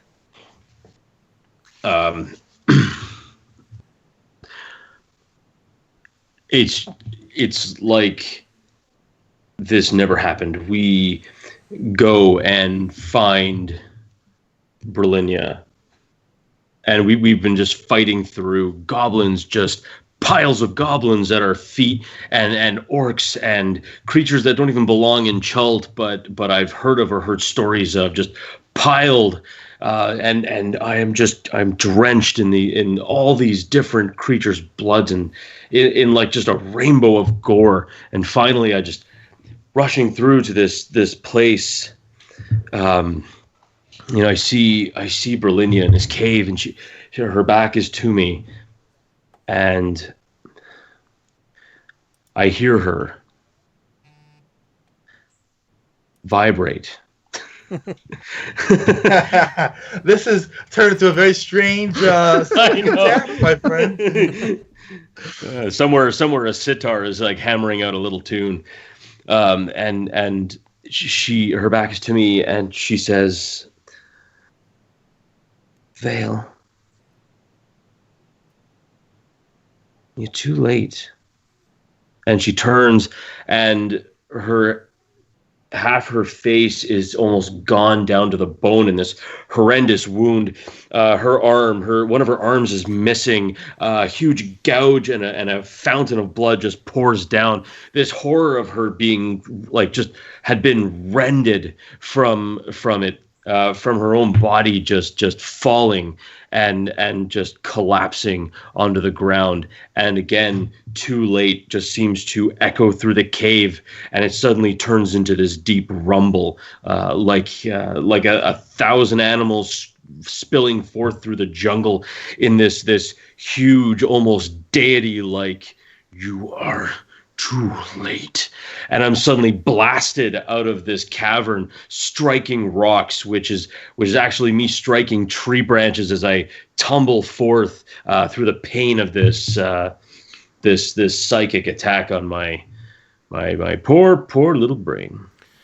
And everywhere you turn as you're stumbling, you see the desiccated form of Berlinia saying, "Too late." And then you turn and you see her again. No, you can't turn away from it. And as you see one that says, "Too late," as her mouth opens, it peels back and sloughs away. And where the vision of Berlinia was a moment before, you see the desiccated, shambling corpse of an albino dwarf zombie with these yellow flowering vines kind of growing out of its skin. And all around you, and Salida and Cole, the only two that did not fall prey to these psychic attacks, you hear surrounding you in these ruins as some of the vines seem to come to life.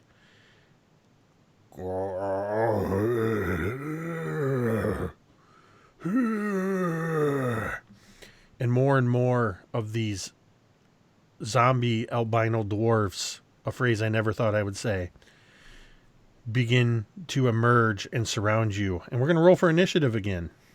Oh, Lord have mercy. I hope I don't get hit.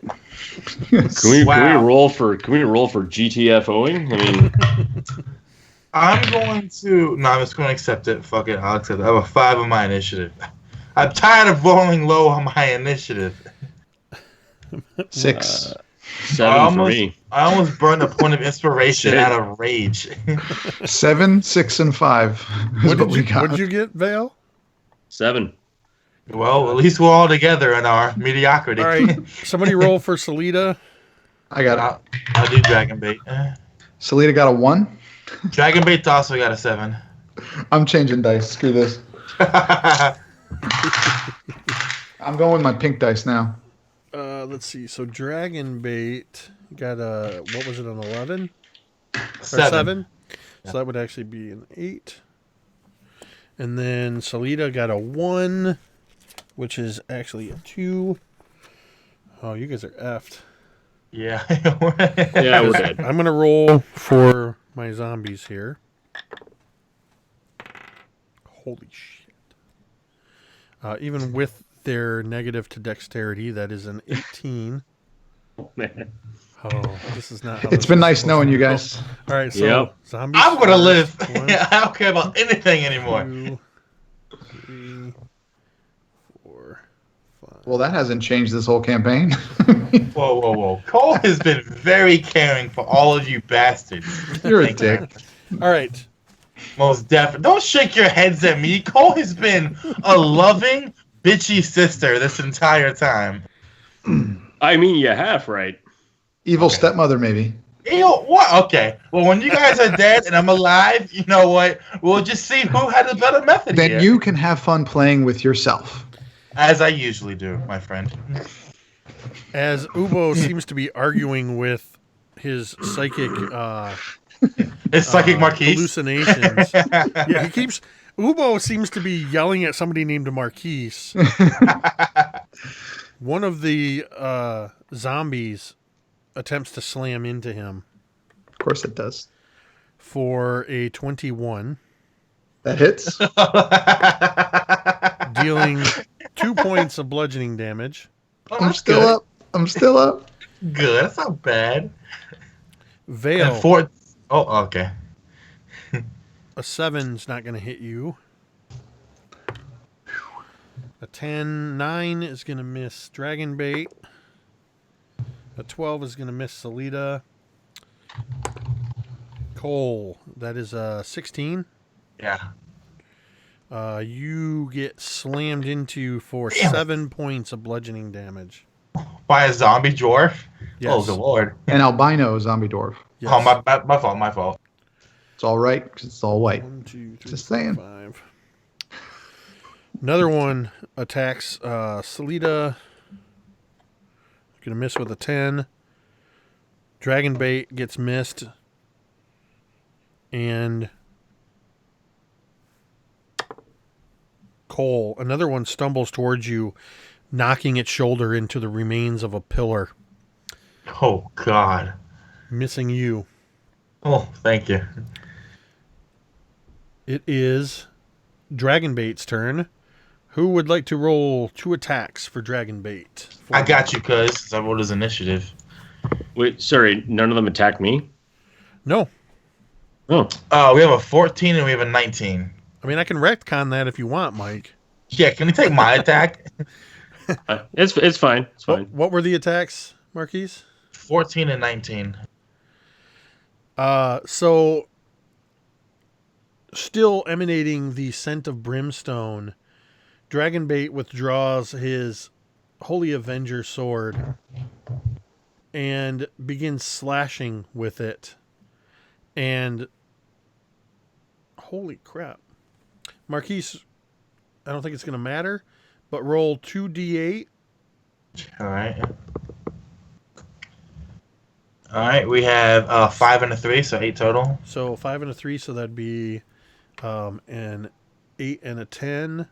Jesus. And then with the 2d10 of radiant damage, it's enough as Dragon Bait just severs completely, just slices through 2 of these zombies, and you see them actually burn away and do that kind of blade thing, you know, in Blade when the vampires get hit and they just kind of as they sizzle away. Vale. There are 6 of these zombies left in the ruin. And you can see near you and around the others, you can see some of the vines that are clinging with these yellow flowers around this archway are kind of moving through the air.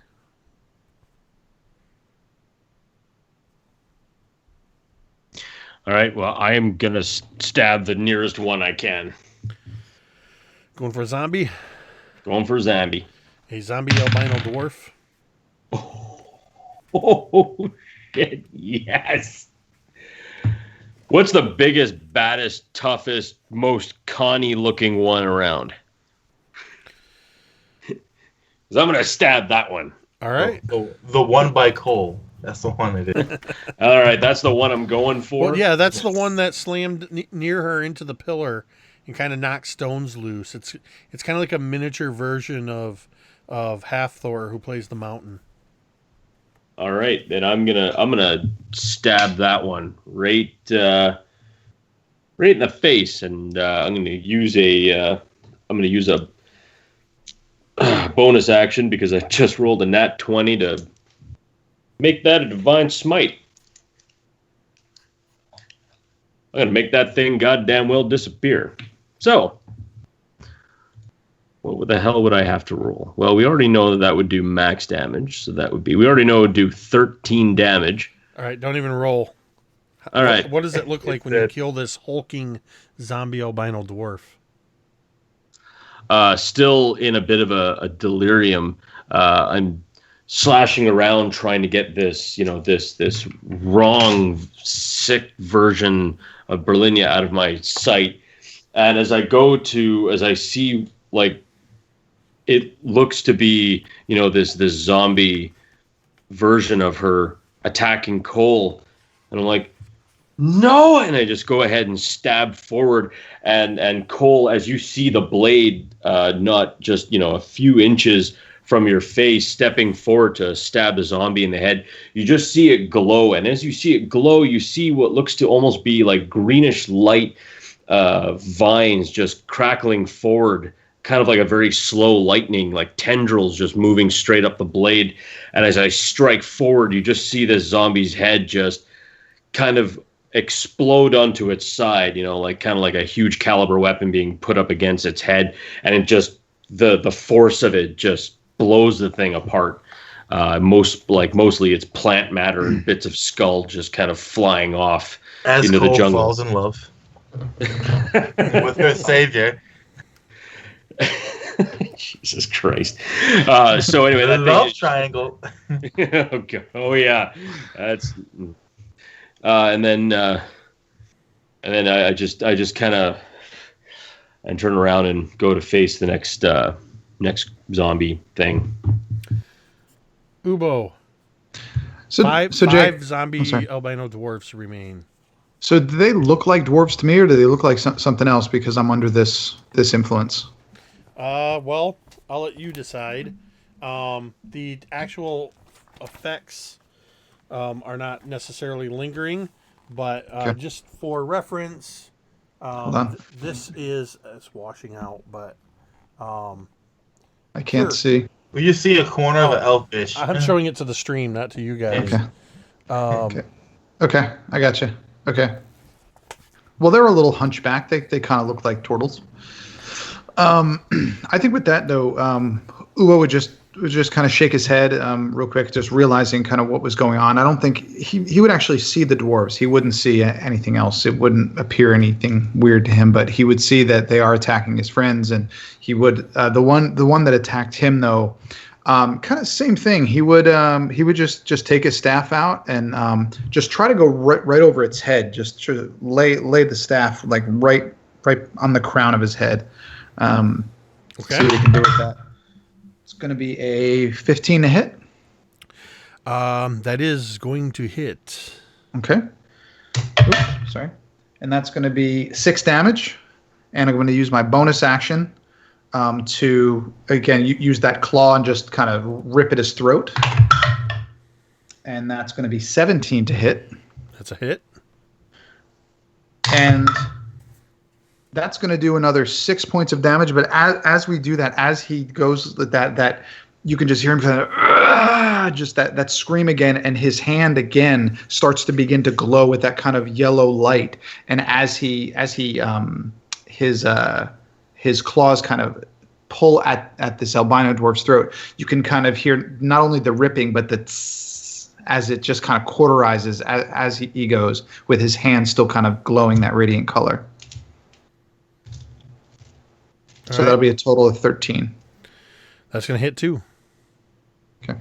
No, I mean total between both of those attacks. Oh, you just did the two. You didn't do flurry of blows. Sorry. Nope, I didn't. So he wouldn't know how yet. Let's see. So that was 13. You see this zombie as you do this, and you almost sever its head with your claws, but then the sizzling of this effect kind of cauterizes it, and its eyes go dim for a moment, and then a light returns as it clings to the last vestiges of undeath. Good old undead fortitude.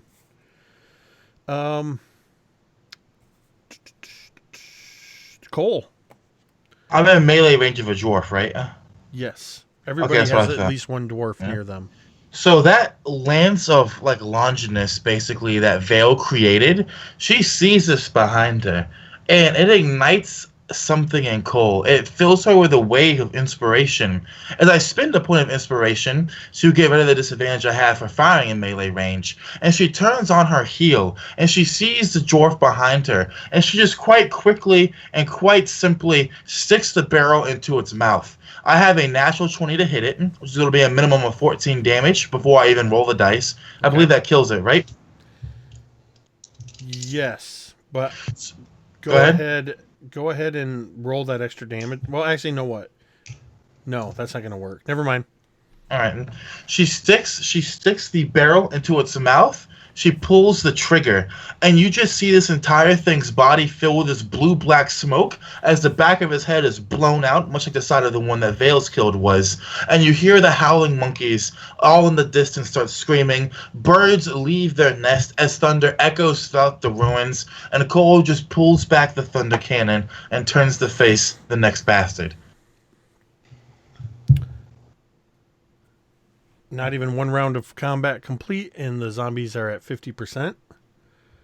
As it is now Salida's turn with her scimitar in hand. Go full Drizzt! Go full Drizzt! Kill him! Kill them all! Go ahead and somebody roll 2 attacks. You want this one, Drake, since you did her initiative? Okay.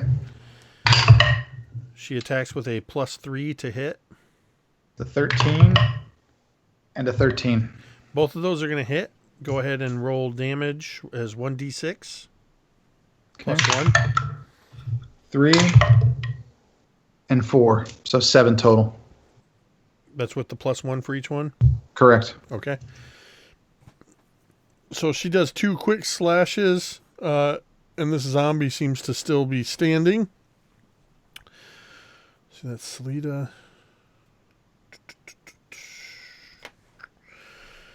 Cole, you moved. Did anybody move, or did everybody stay where they were? I stayed where I was. Stayed where I was. And Vale, you stayed. I'm not sure exactly how far you away moved. from. You moved because you I moved specifically went. Yeah. Yeah, because I went to Cole, or near Cole, and brained that thing. 5 does not hit Cole. An 18 is going to hit Dragon Bait. No. A 20 modified is going to hit Salida. And Ubo is going to be safe from a 6. So Dragon Bait and Salida both get hit.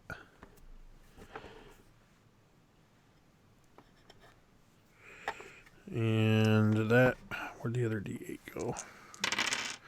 Dragonbait takes 12 points as this brimstone seems to just be emanating from him as he, still holding his sword, grasps at his head. Salida suddenly screams out in pain as she takes 19 points of psychic damage as vines just graze her skin. And the zombies are going to... I got 4 zombies. And they are going to attack at... Where'd the other D20 go? There we go. So, Ubo.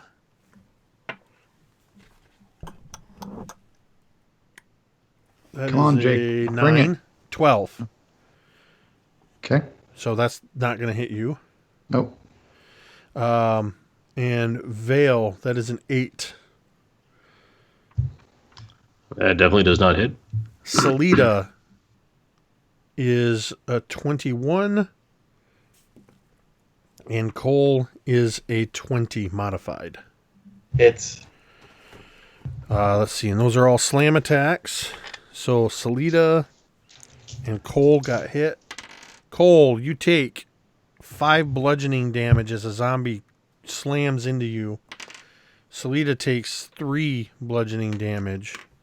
Still grasping at her head. And it is Dragonbait's turn. So go ahead and roll Dragonbait's attacks.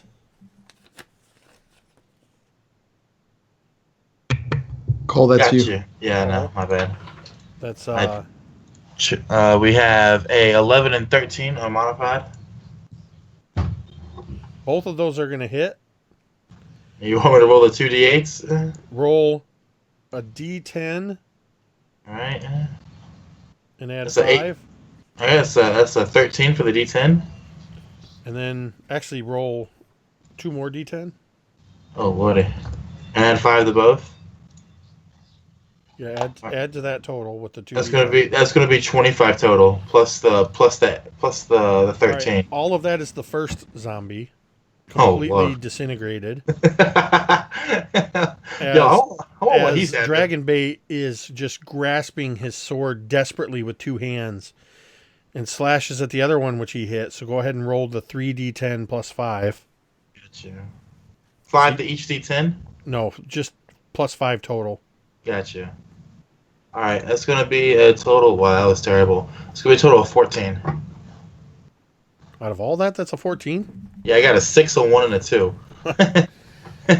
So that one's dead. So as it stands, there are now 3 zombies remaining. All of them have taken damage. And it is Vale's turn. Salida's looking pretty haggard.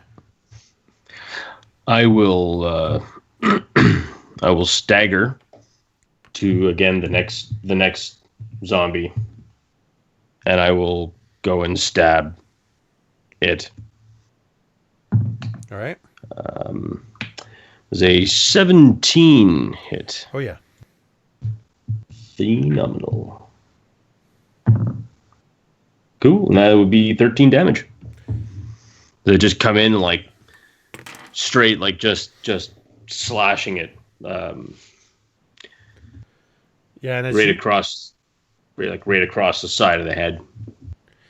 And you slash and you do that thing where, like, right at its jawline, you just sever the top of its head so that from the nose up just slides away. And then it just drops to the ground, to its knees, and just kind of sits there on its knees.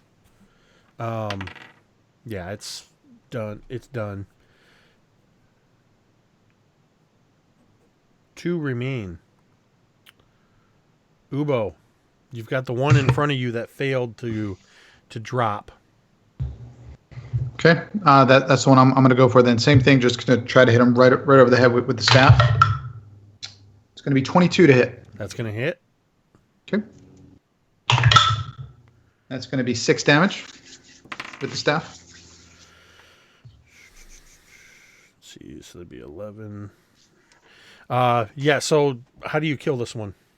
I imagine that just taking my staff with both hands of just kind of choking it up three quarters of the way down and just going and literally just going straight down the center of his head. And I imagine the staff goes all the way down to like crushes his skull and like goes all the way down to like stops between his eyes.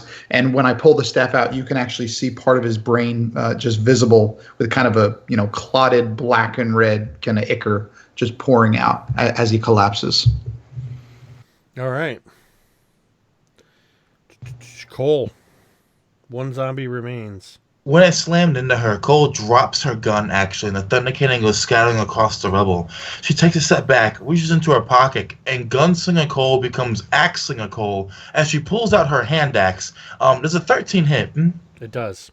She raises the hand axe in the air, and she chops down across this thing's face, dealing 7 points of damage. And how do you take care of that one? I imagine the albino dwarf kind of moved with her, and so she's sitting at its side right now, and so she cuts off the front of its face, which goes flying off into the rubble, and just a little bit of like black dusted blood just kind of follows after it. And with that, the last of the zombies falls to the ground. Salida staggers, turns her scimitar blade down, and it strikes against a piece of remaining ruined floor. And you hear this kind of skittering clatter as she's trying to use her scimitar like a crutch. The yellow moss creeper we've got to get out of here. And she starts to move away. And as you guys are making your escape from the ruin, each of the 5 of you is going to be attacked once more by the yellow musk creeper.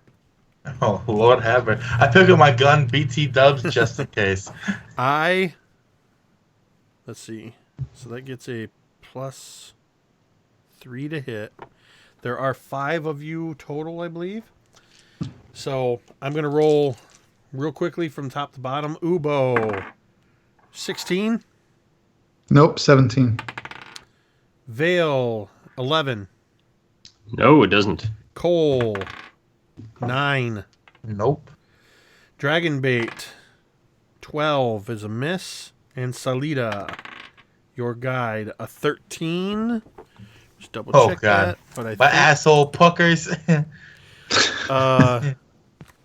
Salida actually gets hit. Oh, shit. Fuck, I gotta go back and save it. Damn it. I thought you were the only one that was going to survive. I thought Didn't you say that when we started? Yeah. It turns out Salida's the one who we need to save. Salida drops her sword.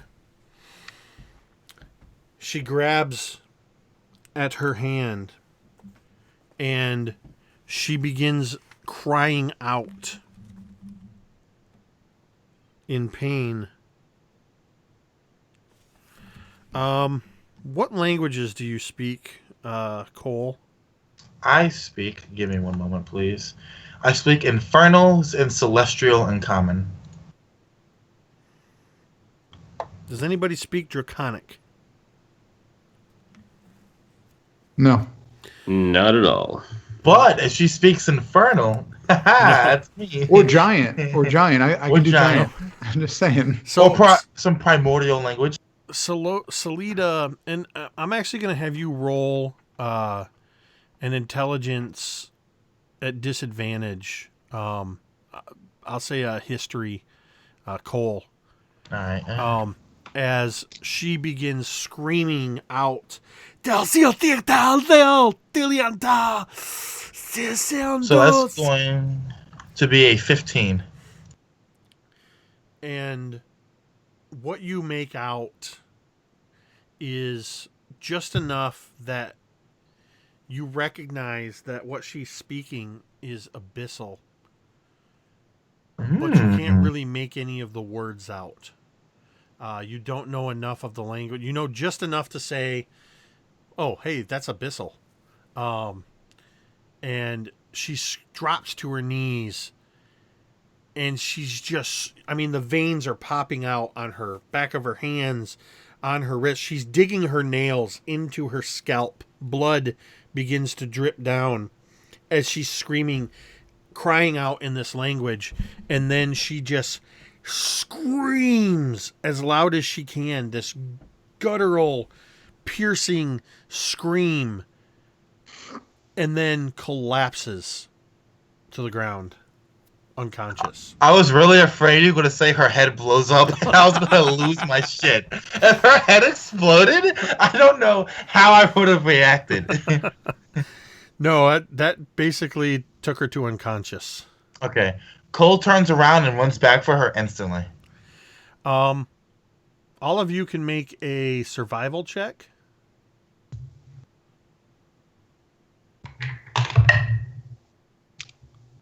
17. 13. A 1? Or are you saying, wait a minute?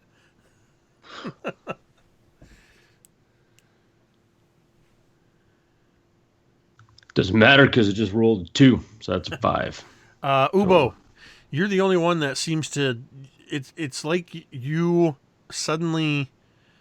Maybe because you were affected so strongly by this yellow musk creeper, it's almost like it's highlighted, where all around this archway you can see the path of these vines where they wrap and pick it out amongst the other foliage and see where all of the yellow flowers are that bloom off of these this creeping vine.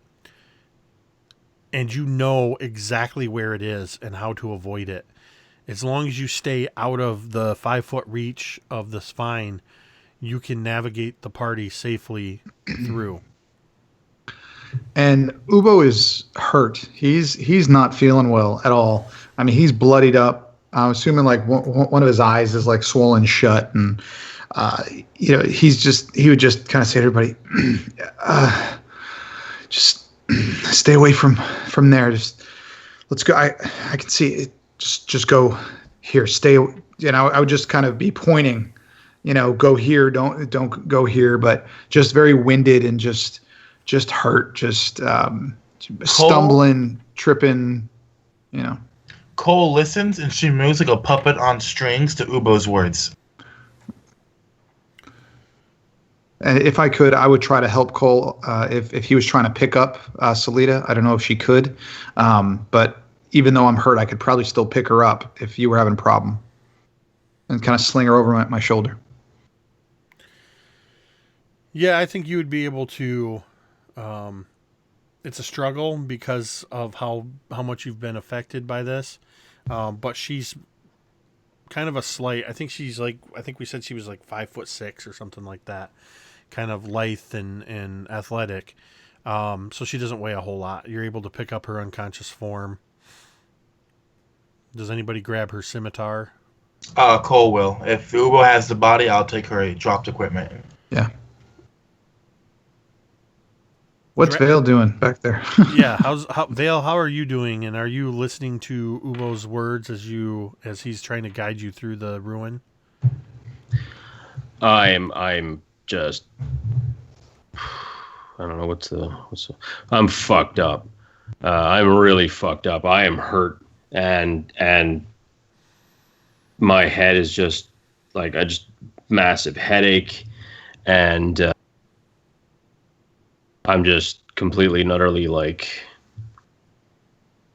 I'm kind of like I'm trying to focus, but it's just like my head's just getting a shake and stuff, and I'm just like kind of mumbling very quietly, just too late. If it's okay with you, Mike, could I say that Cole actually grabs your hand and shoves it onto Salita's face? Since you have the golden touch, Jungle Boy? Yeah, no, definitely. Yeah, so that's what Cole would do. And as far as and all of a sudden, it's just kind of out of nowhere. It's like out of the fog. I just see the hand kind of wrapping around my hand and just kind of pulling. And it's like, what? And then just as it touches Salita's face, she is healed for 5 hit points. just as this like kind of influx of energy into her. And Ubo, as you've got her slung over your shoulder, you would kind of feel the vibration from her diaphragm and hear as she just starts to go,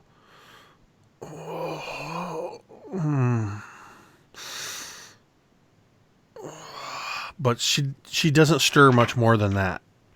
It's enough that you know she's alive, but she still seems incapacitated. You're able to get out of this ruin, leaving the destroyed corpses of the undead zombie albino dwarves behind, and you stumble into the jungle.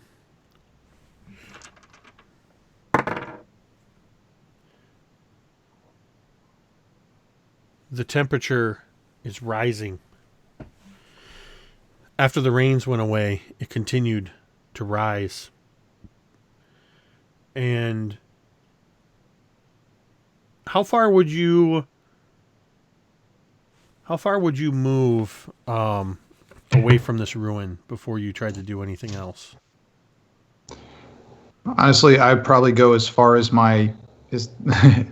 maybe like over a ridge, out of sight, something before I put her down, and I probably wouldn't put her down very nicely. Or make that a good 60 feet then. I think that's good in the jungle.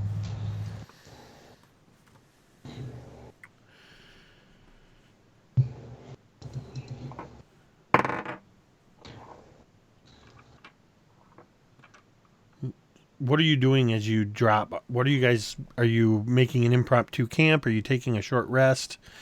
It's the middle of the day. The heat is easily pushing 100. The humidity is near 100%. There's no wind whatsoever. Oh my God, Jake. Cole is going to take Salita as she begins to wake up and kind of pull her underneath some shade and start basically trying to make her drink water from her water skin. All right. Ubo? And as Ubo stopped and dropped Salita, he would just sit down, and he would sit kind of just leaning forward, his legs outstretched and his arms just kind of in his lap, sort of just hunched over, just breathing heavy, and just said bleeding and eyes swollen, and just trying to catch his breath, and just with there's one good eye on those ruins and making sure nothing else is coming out, but just exhausted and just hurt. And still clinging to that red ribbon. It's actually now tied around two claws on his left hand. That little 6-inch piece only got around 2 fingers. Vale. Vale kind of snaps out of it, and I mean, if we I'll look around. Is everybody else all right? Oh God, what is doing me head in? Vale, drink water and prepare something to eat. Eat some rations. Are we resting? Yes, we're resting. Look at yourself. Of course we're resting. Look at Ubo. Look at Dragonbait. And I'll just kind of look at my hand, and yeah. So I'll probably grab another thing of rations out of my bag, and I will eat that. So I'm now down to 8 days of rations. I'll grab a little bit of water, and I wouldn't mind healing for short rest. I could probably heal for 2. I also spend 2 of my hit die. As I do that, she's going to put Salita's scimitar beside her and she's going to stand there, basically, or kneel there, I guess, and look at her, and she's going to ask her, "Are you okay? Can you see? Are you straight?"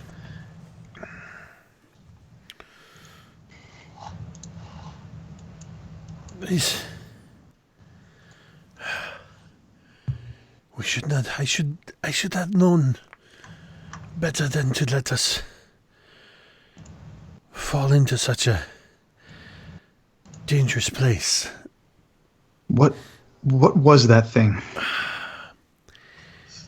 It is not uncommon to find the yellow musk creeper vines on these old ruins, but I just didn't see them. I should have noticed them. They affect the undead differently, usually make them stronger. Perhaps this was a young vine. Those zombies seem to die easy. We should be cautious, for the zombies affected by this creeper are usually quite strong.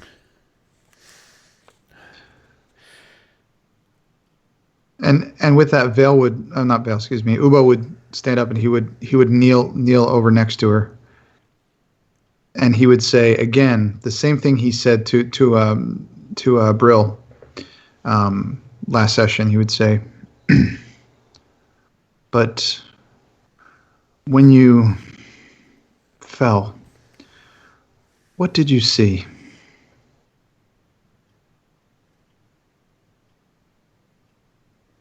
Again, just trying to sound sincere and concerned. It's a question he wants to know, or he wants answered. You're asking Salida? Yeah, because she fell unconscious. Yeah. He just wants to know if she saw anything when she was unconscious.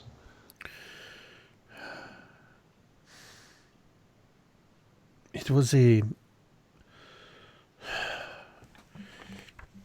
confusion of colors and sound like I have never seen before. I have never experienced anything such as this.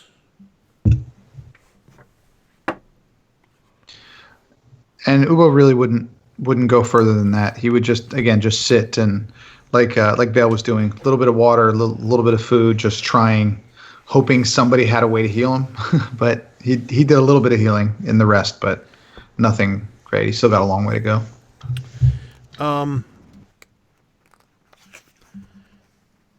Ubo, Vale, and Cole, give me perception. Oh God! Premium this hell. Hey, kick out of 5, man. Yeah, I got a 10. 17. Drake got a 17. Mr. Fancy Ass over here. Hey, I'm just happy to get into double digits at this point.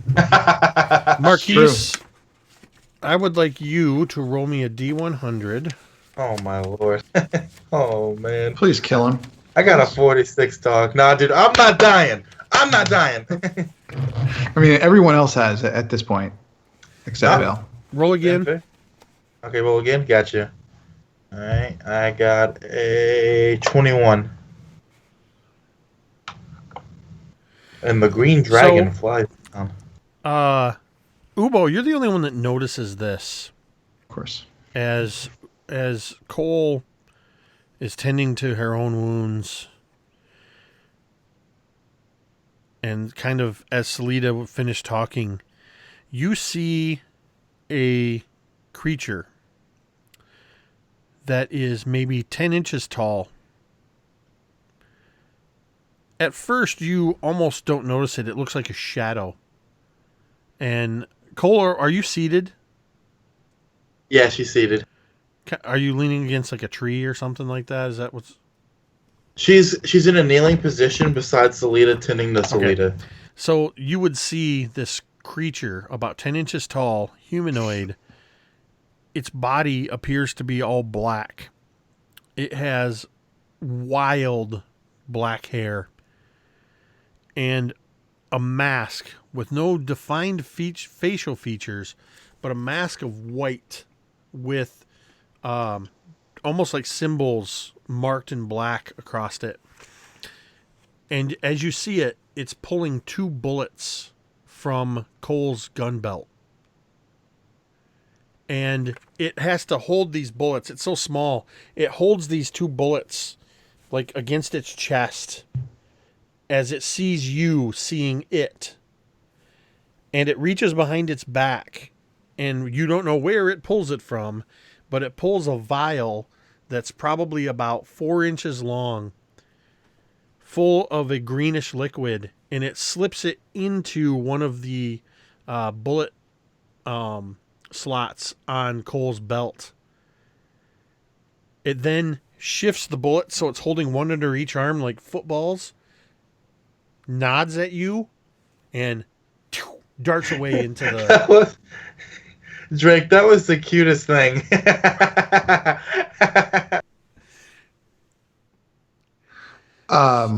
I think Ubo's going to be like, no. So, Ubo, you actually can roll a history check at advantage. Okay. Ooh, at advantage. Sweet. History is... Ooh. That's a 6, and that's an 18. So 18. So as you're kind of shaking your head in disbelief at seeing this creature, you're just kind of like, what? And then you remember that first night in Port Nyanzaru when you were drinking with Volothamp Gadarm, and he seemed to be talking incessantly. You remember him telling you that the jungle is full of nature spirits. Weird little elemental creatures with masks that don't speak. And he says that he said that he never had known one to be harmful, but that their magic powers should never be taken for granted. Okay. So I think with that, again, just as it's all coming back to me, I'd actually say to Cole, do you remember something that Volo guy said back in the... Cole wasn't there. Yeah, because she was like, Ubo, I wasn't there. I know you were drunk, but I wasn't there. Well, no, there's a reason that I asked that. I didn't forget. And he would say, do you remember that Volo guy? Yes. He gave you a book, or you bought a book or something, didn't you? Mm-hmm. He said something about spirits and nature and masks, and I don't remember it, but I think I just saw one of them put something in your gun belt. I'm not sure what it is, but you may want to be careful, but look in there. And I'm extending a claw to your gun belt. That's not possible. My gun belt is in my pocket. And then she pulls out the vial and she looks at it. And she holds it up to the sunlight. When did this happen, Ubo? And he would look up and he would look there 10 seconds ago. Bashaba. I wish you would have said something. Anyway. I've been seeing things for a while now, man. All right. No, I understand. Just give me one moment. And she's going to take something out of her other pocket. And she's going to take this long metal, like almost like a needle, but without the actual like part that fills with fluid. And she taps it several times on the glass. I'm using my artificer feature to identify as a ritual on this vial, Jake. And seeing you do that, I would say maybe there's something in the book. There's nothing in the book about nature spirits. It's about Wanti and hags and giants. Vale, do you remember what he said? I don't recall everything. He said a lot, but do you remember what he said? Vale, you can roll history with advantage. All right. Okay, nat 20. You remember Volo. You remember it like clear as day. Volo telling this story, kind of amidst the other things he was telling you, and just before shoving a yucca beetle in his mouth, you remember him saying the word Chwinga as the name of these nature spirits. It was what was it called? Chewbacca? No, that's not right. Chewie. Vale, I'm trying to focus here. Yeah, no, hang on. Chewinga. That's it. Yeah, no. What is a Chewinga, Vale? I don't know. It's like. Well, wait a minute. Don't you have the book from? It's not, and there's nothing in the book called a Chewinga, and it's not about nature spirits in the first place. Right. Well, apparently they're these nature spirits, and Salida, you hear Salida pipe up. The Chwinga, they are just fairy tales that the children are told. Little creatures of shadow with white masks, supposedly elements of good luck and fortune. Well, I don't think I imagined it. I saw him put that in there, and it's there. It's not a fairy tale. It was here. It was this big, and I'm kind of showing her. Well, this is evidence, and I hold up the vial. And what is the vial, Jake? I did You divide are it. able to identify that it is a potion of animal friendship. This is a potion, as you can clearly tell. And if you drink it, animals will like you. Animals will like you a lot. So, I didn't make this. I'm good at alchemy, but this, and she kind of like flips it around her fingers, right, and holds it in her hand. This is not my work.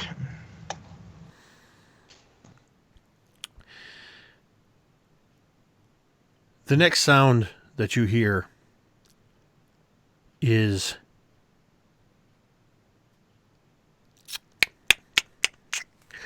well. What do we have here? It looks like the jungle has gotten the best of you. Perhaps you will be less likely to resist us then. And you begin to hear from all around you the sound of bowstrings tautening up, swords pulled from their sheaths, crossbows locked into position, as no less than a mixture of what looks to be jungle bandits, mostly jungle bandits, with the mix in of some tribal warriors, and the figure who spoke, a snake with wings folded across its back, curled around his arm. Of course, as it he is. says, "It appears the jungle has almost done you in. Please, do us the honor of coming with us back to Port Nyanzaru. Coyote would like to have a word with you." We're not going anywhere without our friend. Those little things took her, and we have to find her first, and then we'll go back. Shut up, turtle.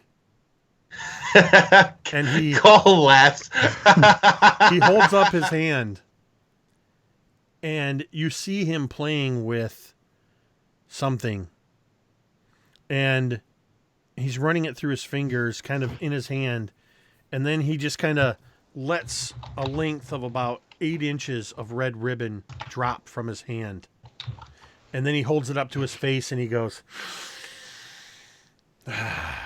"Yes, I can still smell the blood on this ribbon. Much like the ribbon around your claw, yes, turtle?" Ubo goes right to him as fast as he can, trying to get that ribbon from him, not thinking. He's just reacting.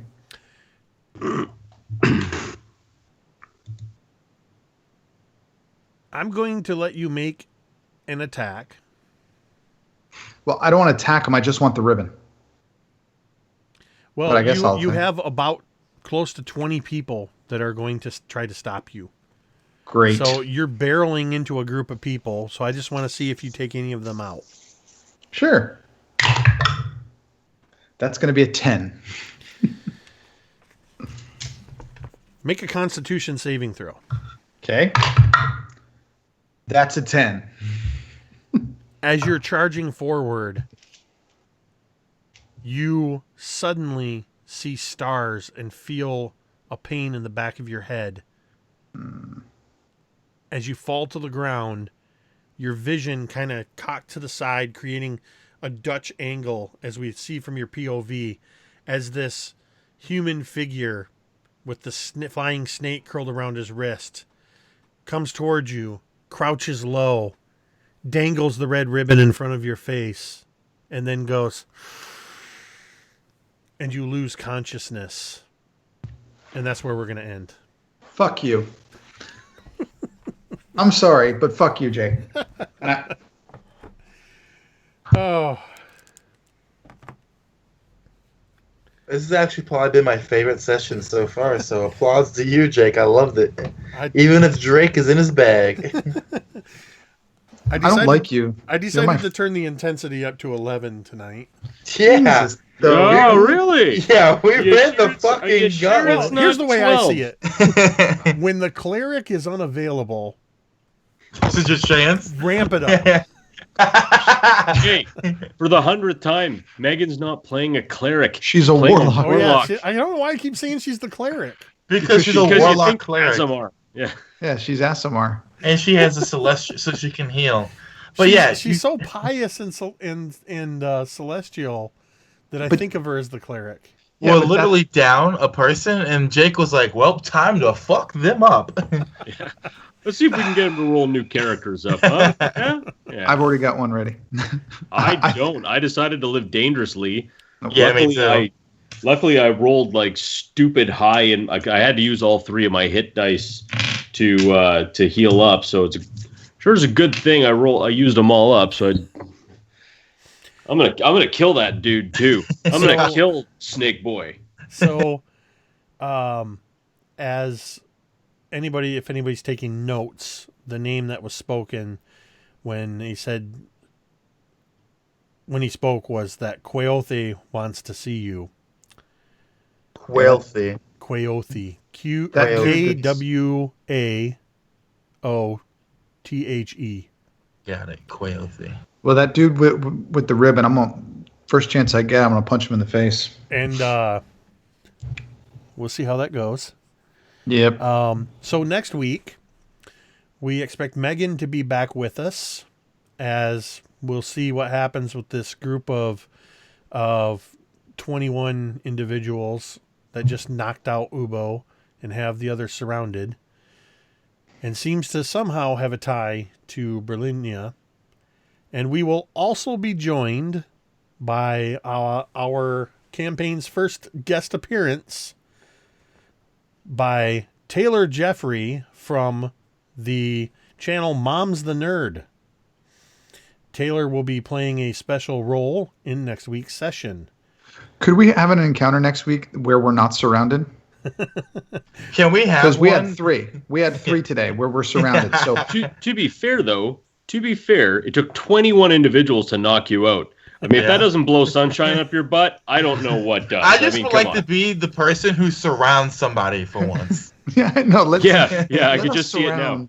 You surround a lich. Well, No, And but go. bet. technically the zombies didn't surround you. They just kind of came up from the midst of you. Then they beat our ass. So they And I surrounded will say us. this. I believe the last words I said to you were, are you going to go around the ruins, or are you going to Yeah, go through and it? and who made that? Who made that decision, Marquise? I'm an archaeologist. I Right. gotta see the ruins. I gotta see the ruins. And, It's and that simple. we didn't have a chance. Ubo wants to say to you, next time, let's go around the ruins. No, we're still going through the ruins next time. That's just By it. yourself. That's okay. I'll learn. Well, once Anyway. again, we have accomplished another fantastic session of Chult of Personality with these amazing players. I want to thank everybody who tuned in tonight. And everybody who's watching later when the video is on YouTube, be sure to tune in Monday nights at 8:30 p.m. right here on twitch.tv/mini-terrain-domain to see the continuing adventures from Drake the RPG Construct, Marquise at a point of inspiration, Mike the Piper, and Megan from Dice on Ice as they continue their adventures in the tomb of Annihilation and the mysterious jungle lands of Chult. I am Dungeon Master Jake from Mini Terrain Domain. Mitade and